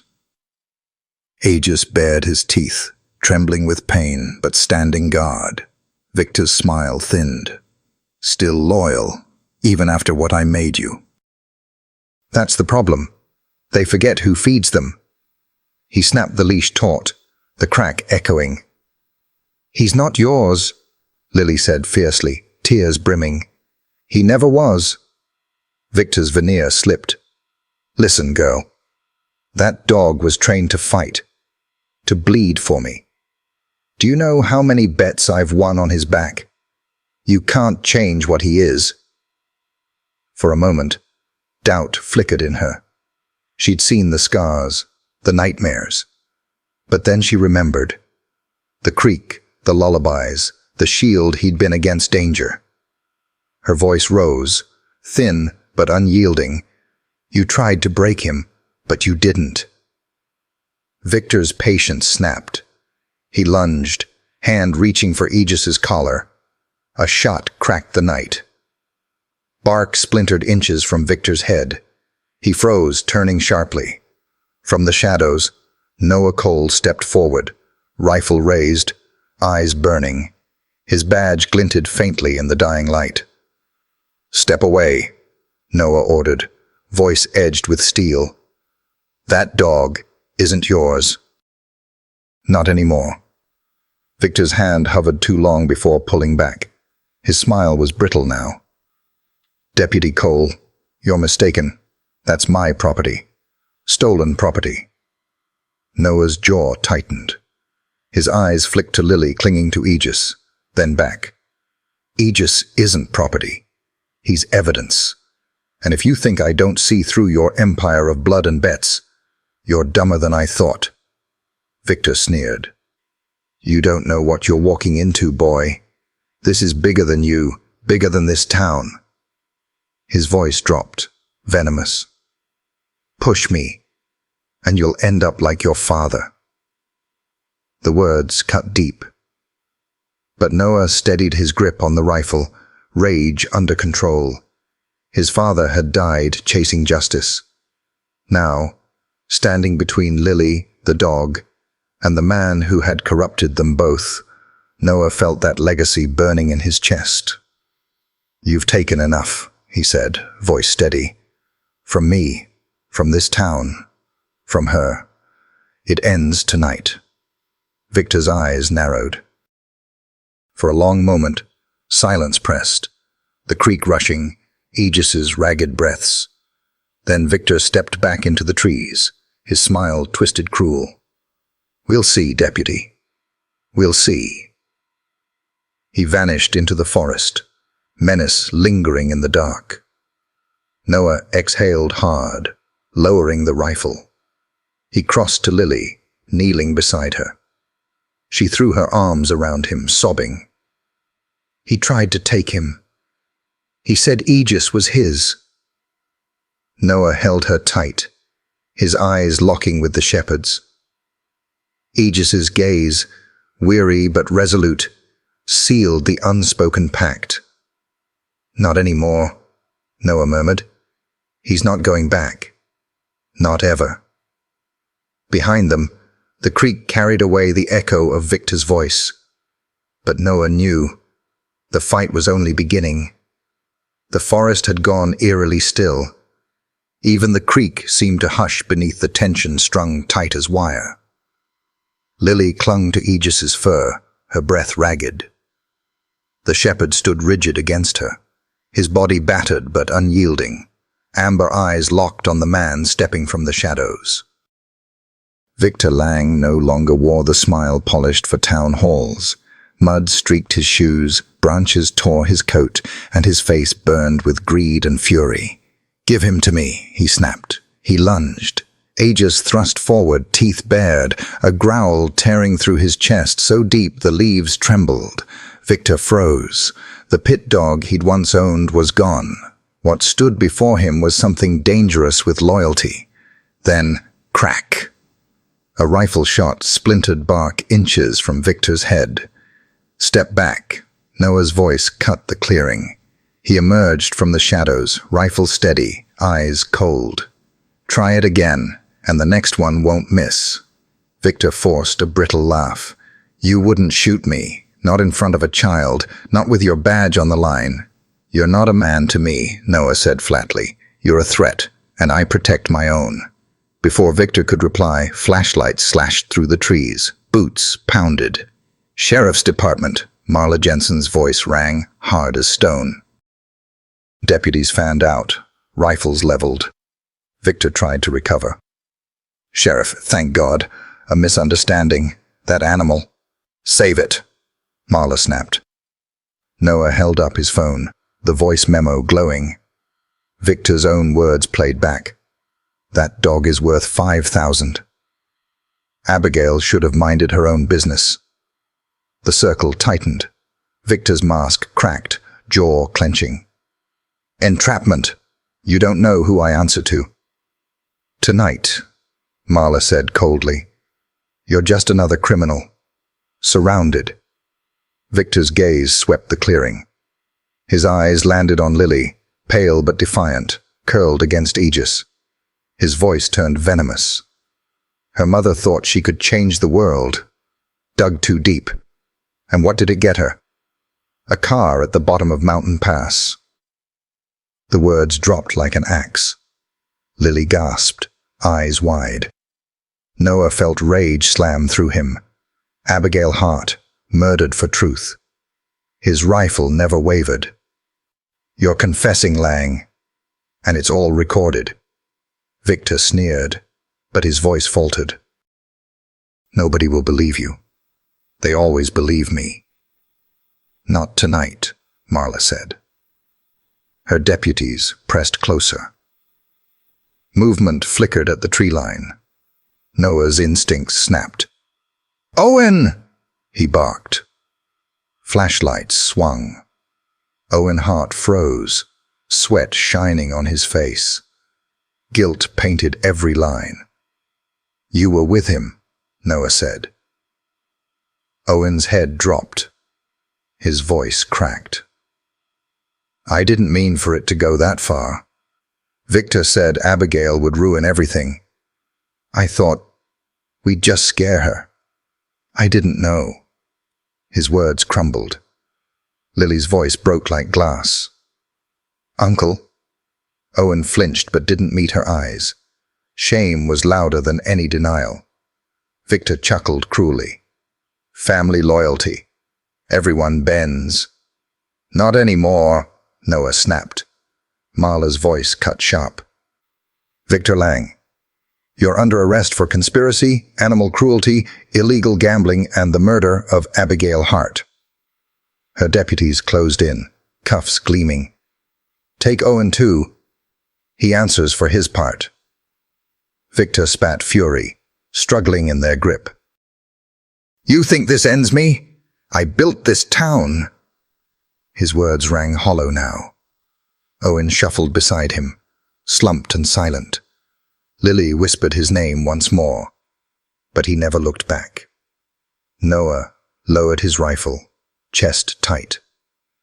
Secrets buried for years now dragged into the light. Then Aegis staggered. His body buckled, collapsing onto his side. Lily screamed. No! Aegis! She flung herself over him, tears soaking his fur. Blood seeped fresh from torn bandages. His breaths came ragged, each one a battle. Noah dropped beside him, pressing his hands to the wound. Stay with us, boy. Stay. Marla crouched. Her eyes glistened, but her voice was firm. Get the truck. Now. Lily sobbed, stroking Aegis's ears. You promised. Please don't leave me too. The shepherd's eyes fluttered open, finding hers. His tail twitched weakly, as if answering, I'm still here. Noah's throat burned. He saw his father's hand once steady on this dog's back, Abigail's stubborn fire, Lily's fragile courage. All of it converged here. Hang on, Aegis, he whispered. You've come too far. Deputies arrived with a makeshift stretcher. Together, they lifted the shepherd, his weight heavy, his body trembling. Lily clutched his paw, whispering, Don't let go. Not ever. The group moved fast through the trees, dawn bleeding into the horizon. Gold light caught on Lily's tear-streaked face, on Aegis's blood-matted fur, on Noah's strained resolve. For a heartbeat, time stilled. Victory trembled on a thread as fragile as the shepherd's breath. Lily bent close, whispering into his ear, fierce, despite her tears. You're not leaving me. Not now. Not ever. His chest rose again, shallow but steady. Weak but alive. The fight was not over, but neither was the hope. The fluorescent lights of Dr. Priya Anand's clinic were too bright, too merciless. They turned every drop of blood into harsh crimson, every shadow into a reminder that death prowled close. On the steel table, Aegis lay sprawled, his once mighty body fragile beneath tubes and wires.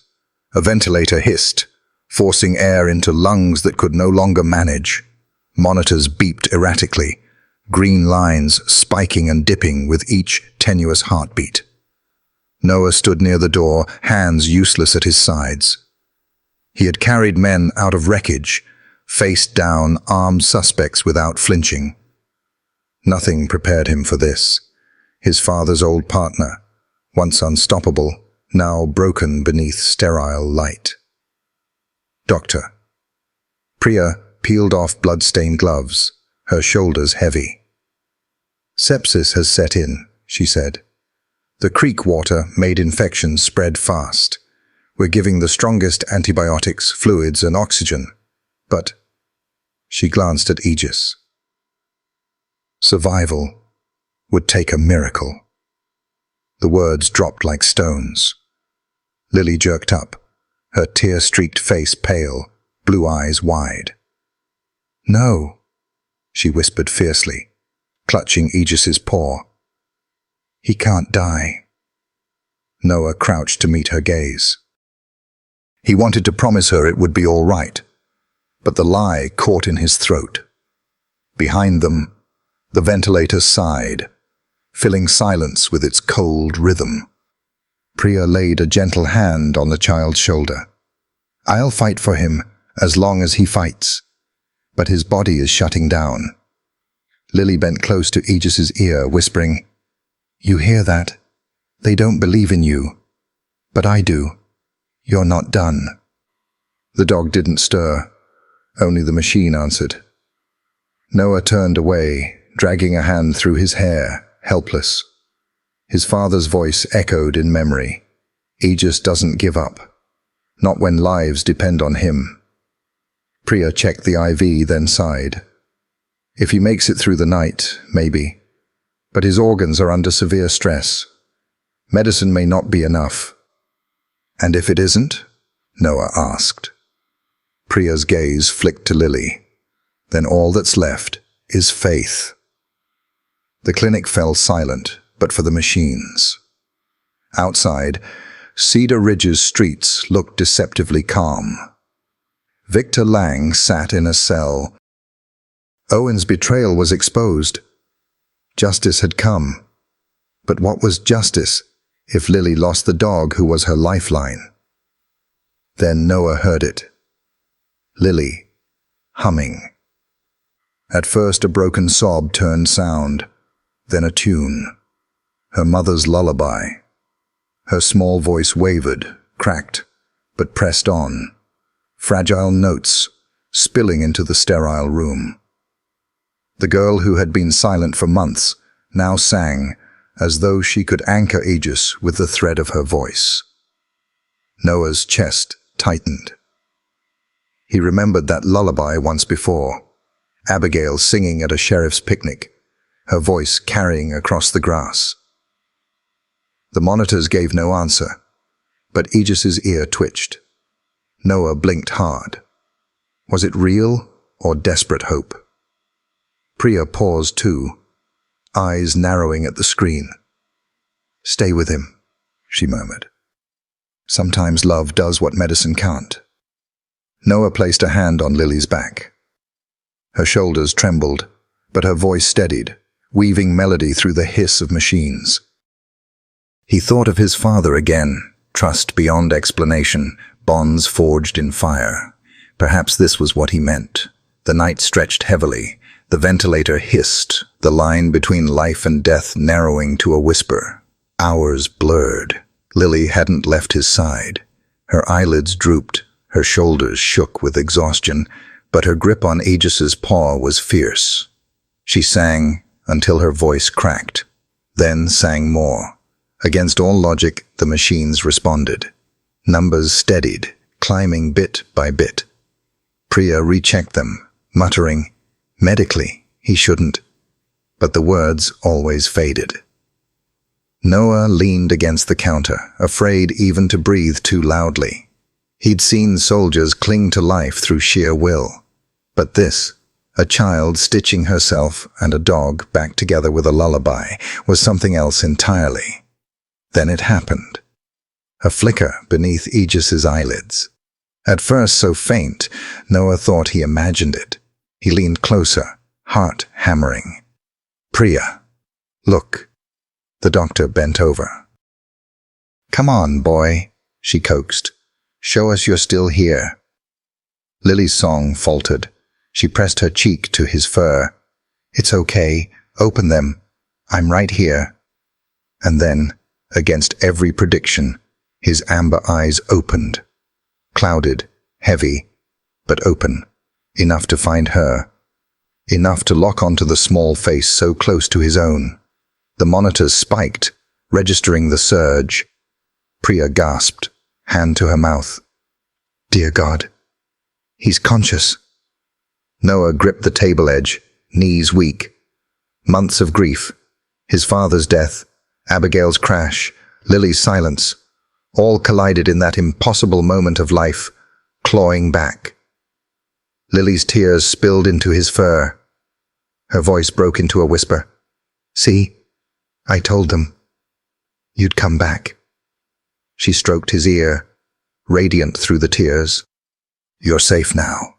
You're mine." Aegis's tail twitched again, weak but real. His paw shifted beneath her grip. His breathing, though still aided, synced closer to his own rhythm. Priya shone a light into his eyes, checked reflexes, shaking her head. "It shouldn't be possible, but I won't argue with what's in front of me." Noah reached out, resting a hand on Aegis's flank. The shepherd's gaze flickered toward him, recognition glimmering faintly. In it, Noah saw his father's legacy, loyalty reborn. "Welcome back, partner," he whispered, voice thick. For Lily, it was resurrection, not just of Aegis, but of herself. Her silence cracked open, her grief split, and she stepped forward into life again. Priya adjusted the IV with reverence. "We'll keep supporting him, but he's doing something I can't explain, something only she could do." She glanced at Lily in quiet awe. The child pressed her forehead to Aegis's. "I need you," she whispered fiercely. "Don't you dare leave me." Noah felt the shift. This wasn't a chance. It was survival made flesh. Two broken hearts refusing to let the other fall. Outside, the storm clouds smothered the stars. But inside, a different light filled the room. Not from bulbs or machines, but from the soft rise of Aegis's chest, the faint flick of his tail, the child's hoarse voice still humming defiance into the dark. Aegis was alive. Against statistics, against reason, alive. And for the first time since his father's death, since Abigail's murder, since Lily's silence swallowed her whole, Noah felt it too. Hope. The morning sun spilled gold through the blinds of Dr. Priya Anand's clinic, turning the antiseptic air almost warm. Noah stood by the window, arms folded, gaze fixed on the kennel where Aegis lay. The German shepherd was awake now, weak but alive. Lily slept curled on a blanket beside him. Her hand slipped through the bars to grip his paw. Even in sleep, her fingers twitched, refusing to let go. The crunch of tires broke the quiet. A black SUV pulled into the gravel lot. A tall woman stepped out, sharp-eyed, blazer creased but practical. She carried authority in her stride. "Agent Elena Park, FBI, Animal Crimes Division." She flashed her credentials. Noah's jaw tightened. "He's family. That's all I need to realize." "I understand," she said evenly. "But this dog's history connects to something larger. May I?" At the kennel, Eleanor crouched carefully. Aegis lifted his head, ears twitching but calm. She passed a handheld scanner across his shoulders. It beeped, digits flashing on the screen. "Microchip match," she said. "Registered as Ranger. Portland K-9 Academy trainee. Reported stolen 2 years ago." Noah's stomach knotted. He remembered the name. Rumored lost under suspicious circumstances. "He wasn't lost," Noah muttered. "He was stolen. Sold. Broken into the pits." Elena nodded. "And not just him. 7 other K-9s across 3 states are missing. Some recovered, scarred beyond service. Others were never found. Until now." The room stilled. 7 dogs. A network. Elena laid photographs on the counter. Gaunt shepherds, chained Malinois, hollow eyes staring back. Aegis may be the strongest of them all. A sleepy Lily stirred, padding barefoot across the room. She looked up at Eleanor, then at the photos. "He's not a ranger," she said quietly. "He's Aegis, and he's mine." Eleanor's gaze softened. "Then maybe you saved him just in time." Lily tightened her grip on the dog's paw. "We saved each other." The beeping of monitors seemed to agree. steady, alive. Later that morning, Elena spread the contents of a leather folder across Priya's desk. Her tone was heavy. Pulled from Victor Lang's safe last night. Ledgers, journals, and something personal. Noah, you need to see this. His gut twisted as he opened the pages. Dates, payments, names he recognized. Ranchers, drifters, even a deputy dismissed quietly last year. And then, Abigail Hart. His throat closed. Eleanor urged, "Keep going." Scrawled notes in Lang's hand. Reporter sniffing too close. Claims she has photographs. Need to silence before publication. Then a mechanic's bill. Brake line modification. Paid in cash. Initials via L. Noah gripped the counter until his knuckles whitened. Memory crashed in. The call from Highway Patrol. The wreckage on a rain-slick road. He had told himself it was an accident because the truth was unbearable, but now it was written plain. Abigail had been murdered. It was murder, he whispered, voice raw. They killed her because she wouldn't look away. Lily rose from the kennel, pale and silent, slipping her hand into his. Her small palm steadied him. She knew, Noah told her, his voice breaking. Your mama knew what they were doing, and she tried to stop them. Lily's eyes glistened, but her chin lifted. She was brave, she whispered. Like you. Like Aegis. At his name, the dog stirred, tail brushing faintly. Even in weakness, he seemed to echo her. Eleanor slid an envelope across the table. Inside, photographs. Grainy, hurried, but damning. Men ringed a dirt pit, money exchanging hands, dogs snarling under floodlights. And there, at the edge of one frame, Victor Lang, his watch glinting. She had him, Noah whispered. She had proof. And that's why she died, Elena said. Now we have enough to finish what she started. Noah sagged into a chair, grief pressing down. For years he'd carried guilt. What if he'd checked on her, convinced her to wait? But nothing could have changed it. She was marked the moment she exposed the truth. Priya touched his arm gently. She died protecting lives, dogs, families, this town. That's not just tragedy, Noah. That's a legacy.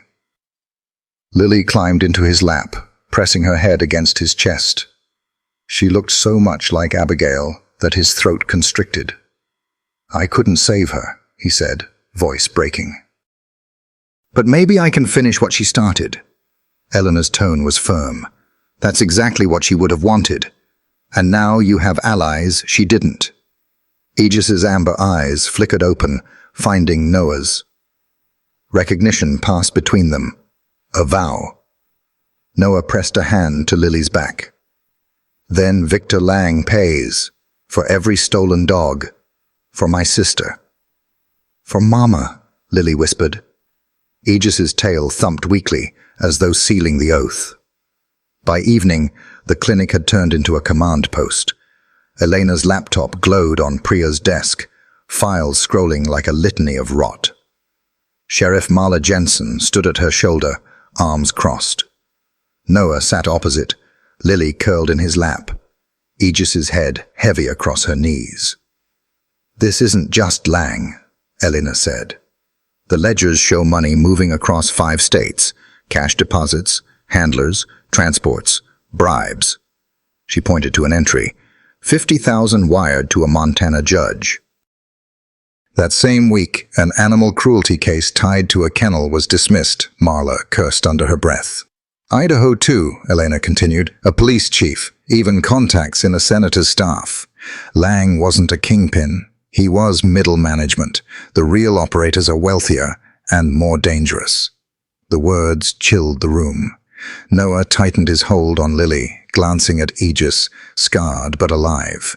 Their survival had dragged them into something far larger than Cedar Ridge's shadows. "So, what now?" he asked. "Now it's federal," Elena said. "FBI, DOJ, Homeland Security, dogfighting ties to trafficking, drugs, and money laundering. We can prove it crosses state lines. That gives us teeth, but it makes you and your niece targets." At that, Lily pressed her face into Aegis's fur. The shepherd stirred, licking her cheek, his own vow of protection. Noah's jaw tightened. "Let them come. Cedar Ridge isn't the same place it was yesterday." Marla's glare softened into grim respect. Elena leaned forward. "We'll need safe houses, evidence, transport, testimony. And I'll need you as liaison, Officer Cole. You know these people, these roads. Without that, this case fractures." Noah looked at Lily, then Aegis, then back at Elena. "I'll do it, but only if protecting them is part of the deal." "It will be," Elena promised. She turned the laptop so they could see the web of names stretching outward, climbing into offices once untouchable. "It started here," she said quietly. "But it won't end here." Abigail wasn't just chasing a story. She was exposing a network. Her death silenced her voice, but not her work. Now, with these files, her legacy lives. The mention of Abigail tightened Noah's chest. But when he looked at Lily stroking Aegis's ear, he saw her fire burning again, small but unyielding. "Then we finish what she started," he said. Lily kissed Aegis's head. "We'll do it together." The dog gave a low, steady growl, not fear, but readiness. His amber eyes gleamed faintly, sharp despite the weakness. Outside, night settled heavy over Cedar Ridge. But inside the small clinic, a storm gathered, no longer about one dog or one town. This was about exposing power stitched with cruelty. And the first thread had finally been pulled loose. The morning sun fell softly across the fenced yard behind Dr. Priya Anand's clinic. It was Aegis's first day of rehabilitation, a word that felt both daunting and hopeful. For a shepherd who had known chains and the roar of fighting pits, every step toward trust was its own battle. Doctor. Priya watched as Dr. Elaine Winters, flown in from Denver, crouched near the gate. Her voice was calm, steady from years with traumatized working dogs. "We begin by giving him back control. No commands, no pressure, just options." Noah shifted restlessly nearby, used to sharper discipline like his father's. Lily clutched a notebook to her chest, eyes solemn. "Can I help?" she whispered. Priya smiled. "You already do. He listens to you most of all." Inside the kennel, Aegis studied them, scarred but intelligent. Wariness coiled in his amber eyes. Elaine crouched lower, hand extended but not touching. "Good boy," she murmured. Then Lily broke from Noah's side, kneeling in the grass. She opened her notebook to a child's drawing, a dog with one brave eye and a heart above his head. "See? That's you, Aegis. You're more than what they made you do." The dog tilted his head, then stepped stiffly forward. He ignored Elaine and lowered his head into Lily's lap with a sigh. "Looks like he's picked his therapist," Noah said thickly. Elaine smiled. "Then we'll build from that bond." The first sessions were simple. Freedom to explore. No leashes, no corrections. Lily scattered bits of kibble through the grass, clapping softly as Aegis followed her trail. For the first time, her voice carried joy instead of fear, but shadows lingered. On the second morning, a car backfired on Main Street. Aegis froze, snarled, lunged sideways. Lily stumbled back, startled. "Don't correct him," Elaine said firmly. "He's not wrong to be afraid." She crouched low. "Easy, boy. You're safe. No chains here." Aegis panted, eyes wild, until Lily whispered, trembling, "It's okay. I get scared too." Slowly, his growl faded, his body lowered to the grass. Each day brought small victories, letting Lily touch the scars on his muzzle, walking short laps, accepting Noah's steady presence. Each night she whispered, "You're safe now." On the 10th day, Elaine placed a ball in the yard. For long minutes, Aegis ignored it, then nudged it. It rolled into Lily's shoe. She laughed, a clear, bright sound that made Noah's chest swell. "See? We can play now, not fight, just play." That night, laughter seemed to follow them home. The Miller house was quiet, but Lily's muffled cry broke it. Noah hurried down the hall. Aegis was already there, stationed beside her bed.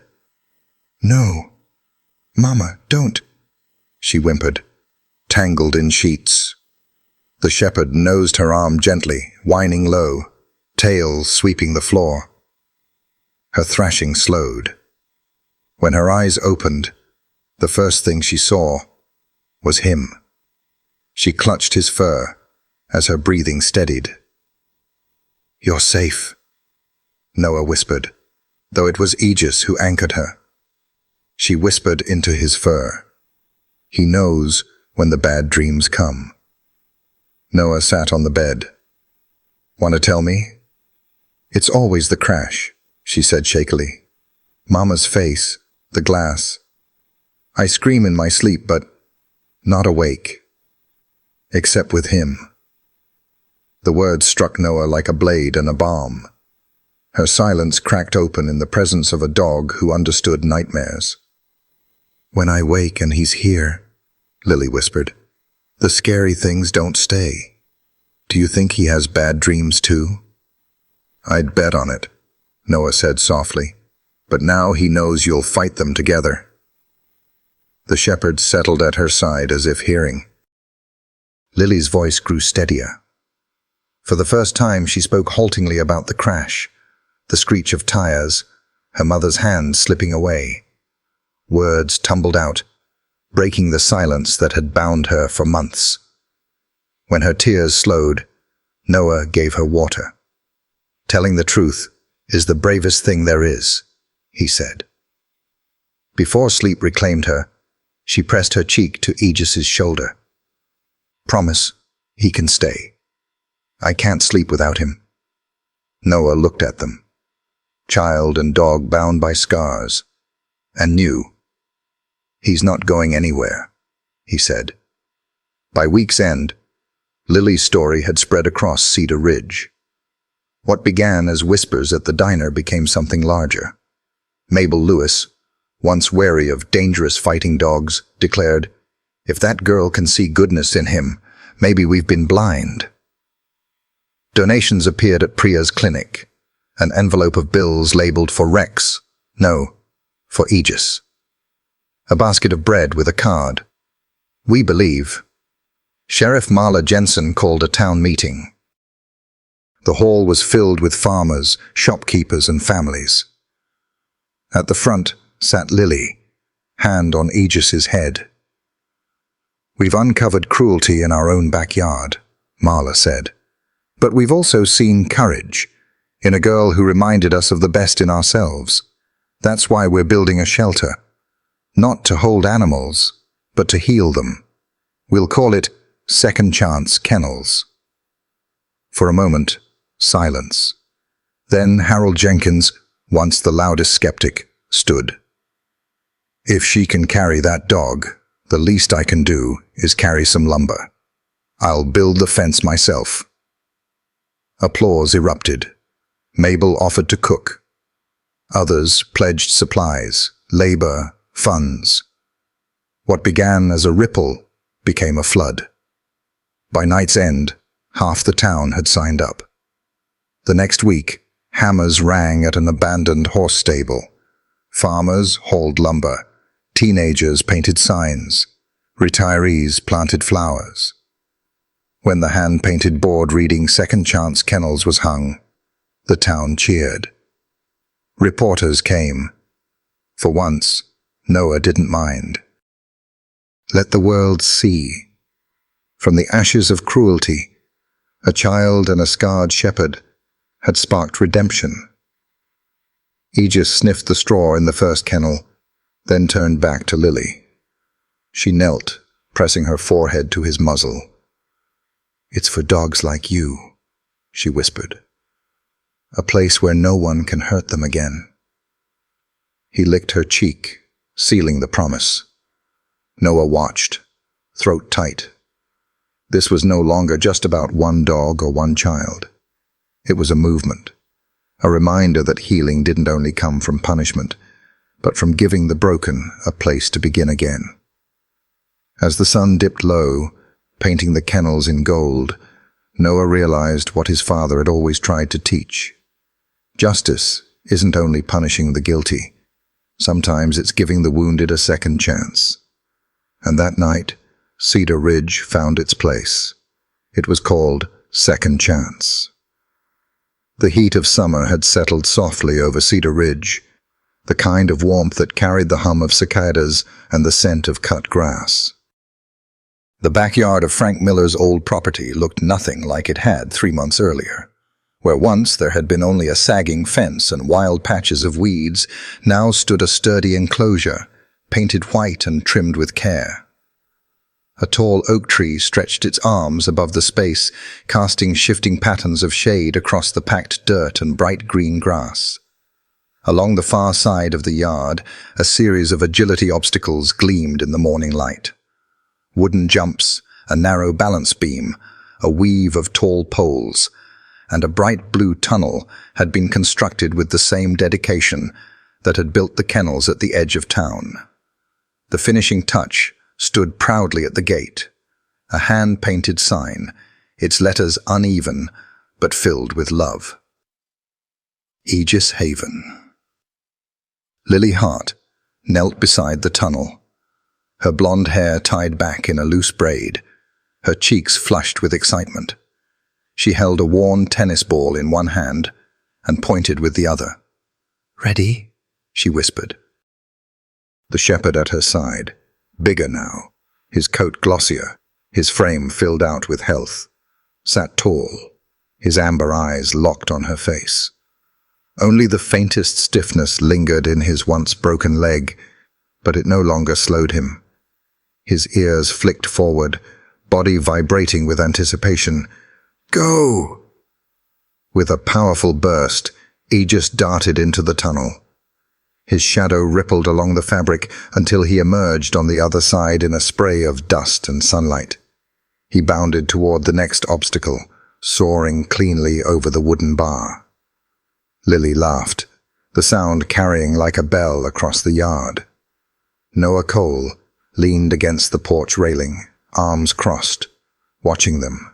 Sweat dotted his temples from the heat, but his eyes were steady, softened by something deeper than pride.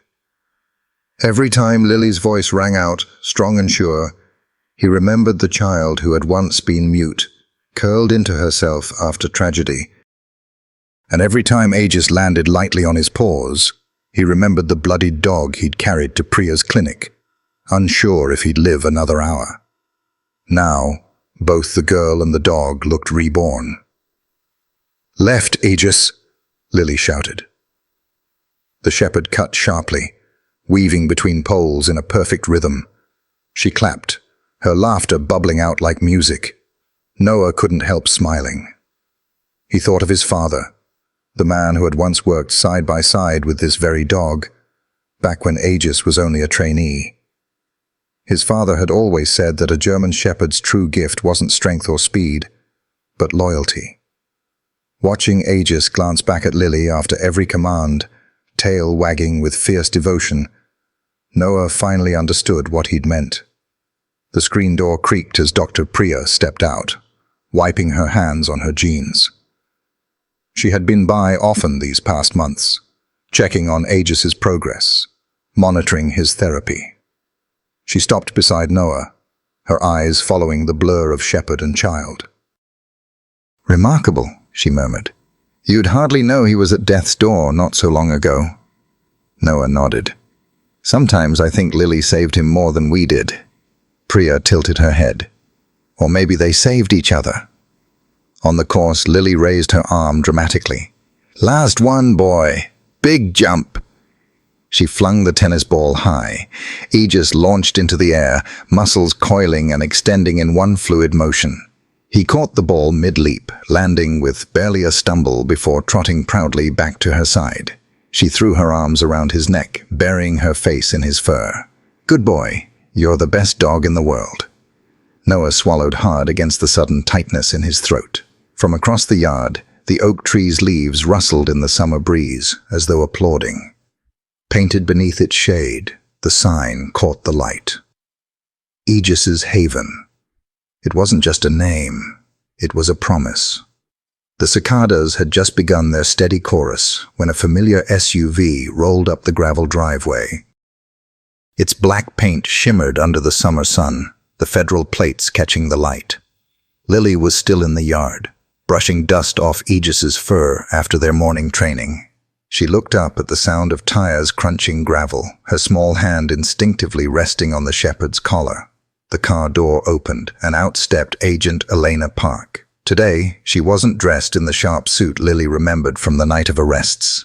Instead, she wore jeans and a crisp linen shirt, her hair pulled back in a simple braid, but in her hand was a sleek leather folder embossed with the FBI seal. "Good morning, Cedar Ridge," Eleanor said warmly, waving as she approached. "I come, bearing important news." Noah, who had been fixing a loose board on the porch steps, straightened, wiping sweat from his brow. He recognized the kind of quiet smile on her face. Professional, but with something more behind it, something that carried weight. "What's that you've got there?" Noah asked, nodding toward the folder. Elena's gaze flicked toward Lily, who stood clutching Aegis's leash, her expression guarded but curious. The shepherd pressed against her side, tail wagging lazily, as though sensing no threat. "I've been waiting to deliver this in person," Eleanor said softly. She crouched so she was at Lily's level and held out the folder. "This is for you." Lily blinked, her lips parting as she slowly reached out. The leather was warm under her small fingers, the gold seal catching the light. She glanced up at Noah, who gave her an encouraging nod. "Go on," he murmured. With careful hands, Lily opened the folder. Inside lay several crisp documents, each stamped and signed. The top sheet bore bold letters, "Certificate of Adoption," and beneath it, in neat black type, the name, Aegis Hart. Lily's breath caught. "He's mine?" Elena smiled, her voice gentle. "Yes, Lily. The court finalized it last week. Aegis is officially your dog now. He belongs to you, and to no one else." For a heartbeat, the world seemed to still. Then Lily flung her arms around Aegis's neck, burying her face in his fur. "Did you hear that?" she whispered fiercely. "You're mine forever. No one can take you away."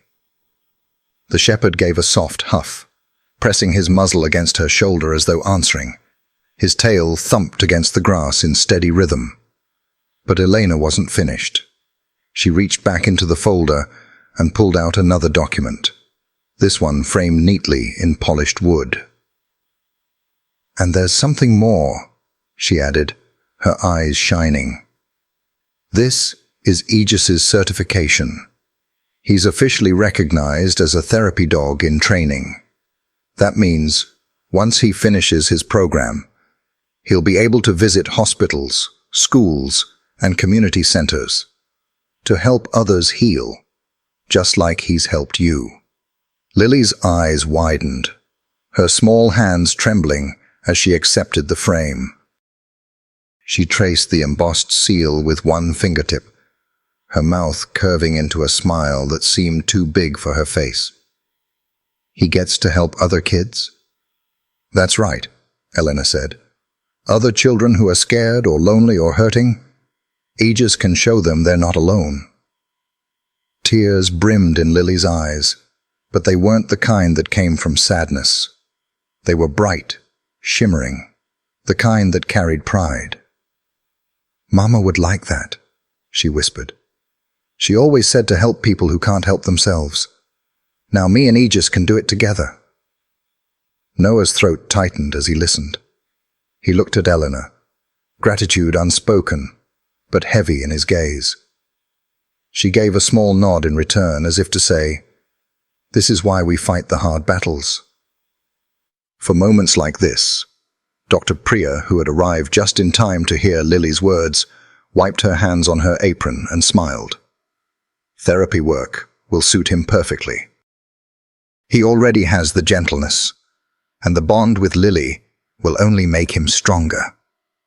Lily hugged the frame to her chest, then turned to Noah with an urgency that made her braid swing. "Uncle Noah, can we start right away? Can we take him to the hospital tomorrow?" Noah knelt so his eyes met hers. "We'll follow the training steps, just like Dr. Winters and Dr. Priya taught us. One step at a time. But yes, Lily, soon." She threw her arms around his neck, surprising him with the force of her embrace. "Thank you for believing in him," she whispered.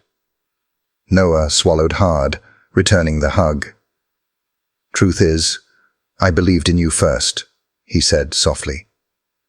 Behind them, Eleanor Park watched, her expression softened by something almost maternal. She had witnessed countless cases of cruelty, too many animals broken beyond repair, too many families torn apart.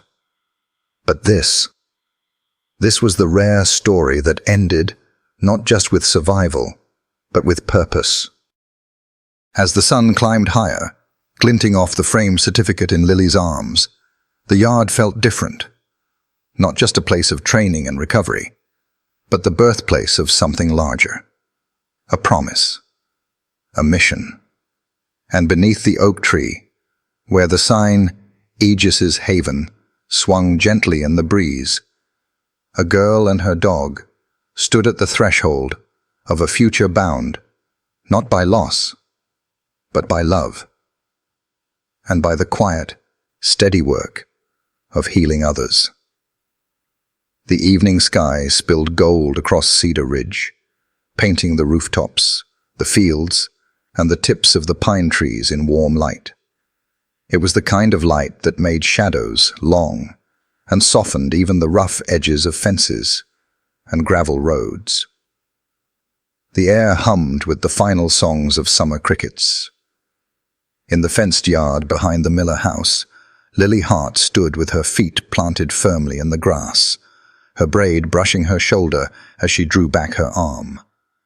The tennis ball in her hand felt smooth and familiar, warmed by the day's sun. Aegis stood a few yards away, every muscle of his lean body coiled in anticipation, amber eyes locked on her. "Ready, boy?" she called, her voice strong, carrying into the evening air. The shepherd gave a sharp bark, tail swishing, paws dancing against the grass. He knew what came next.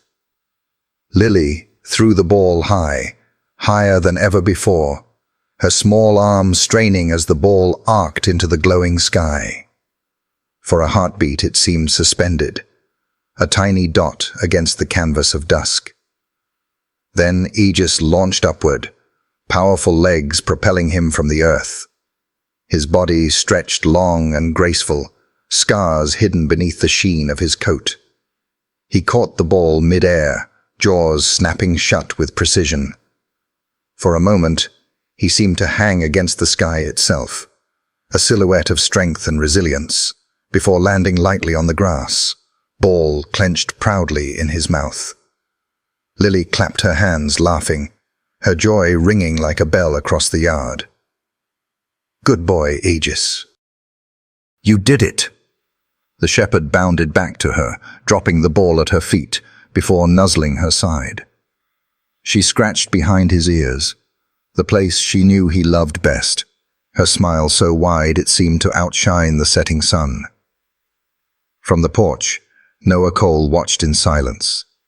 He leaned against the railing, arms crossed loosely, his face softened by something he hadn't felt in years: peace. The laughter of the girl, the bounding energy of the dog. It filled a void in him that had stretched hollow since his father's death. Aegis had been his father's partner, a symbol of their shared service.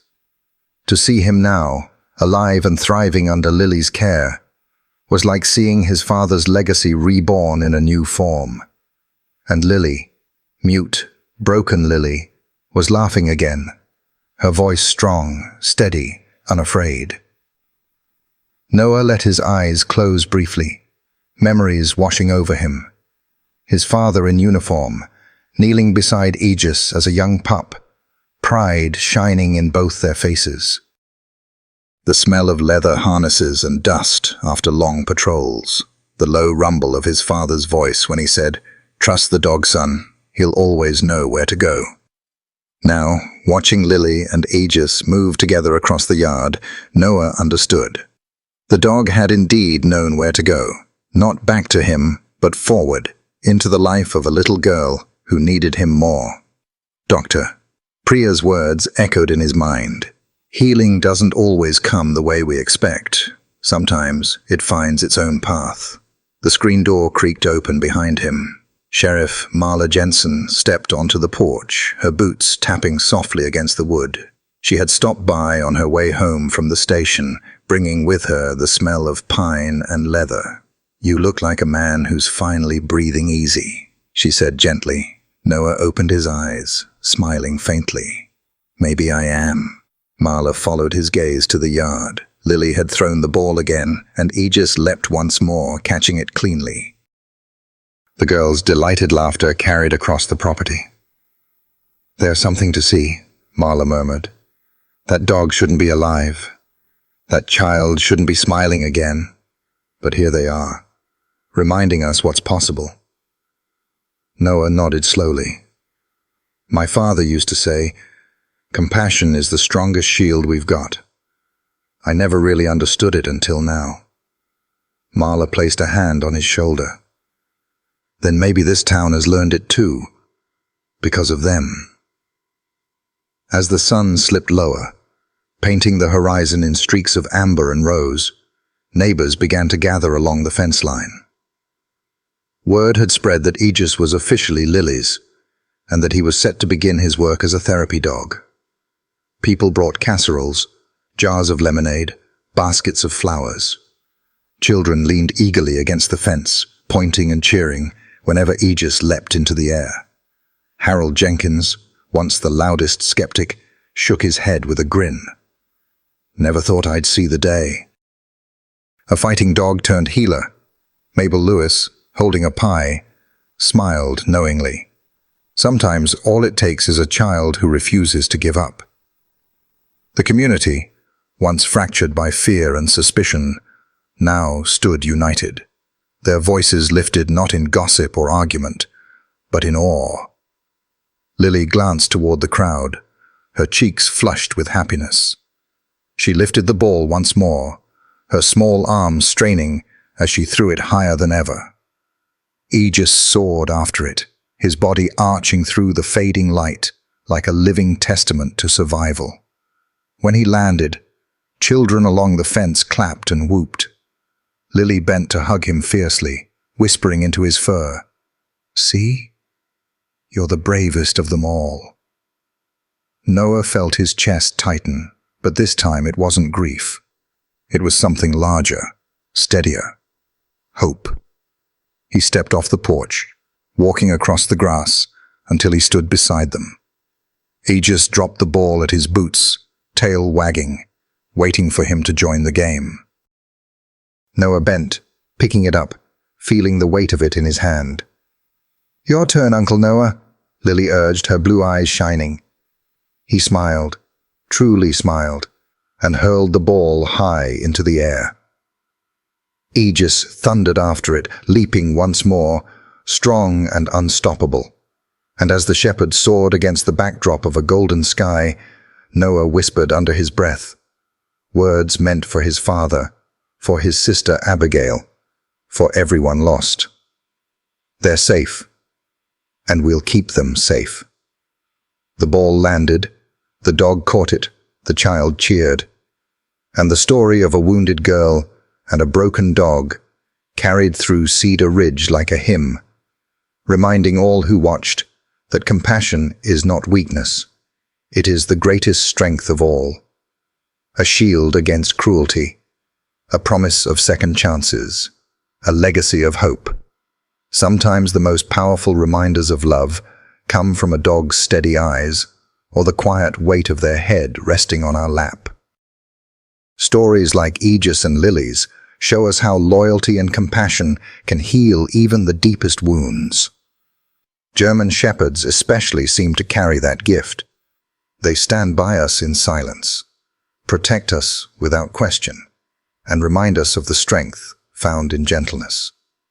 If you've ever wondered how to build a deeper bond with your own dog, there are resources out there that can guide you. Not in complicated ways, but through small, meaningful steps that nurture trust and understanding. I found one that really touched me, and if you'd like, I can share it with you. No pressure at all, just a gentle suggestion from someone who's seen how much these connections matter. Think of it as a doorway to giving your best friend what they've already been giving you all along: love, patience, and loyalty.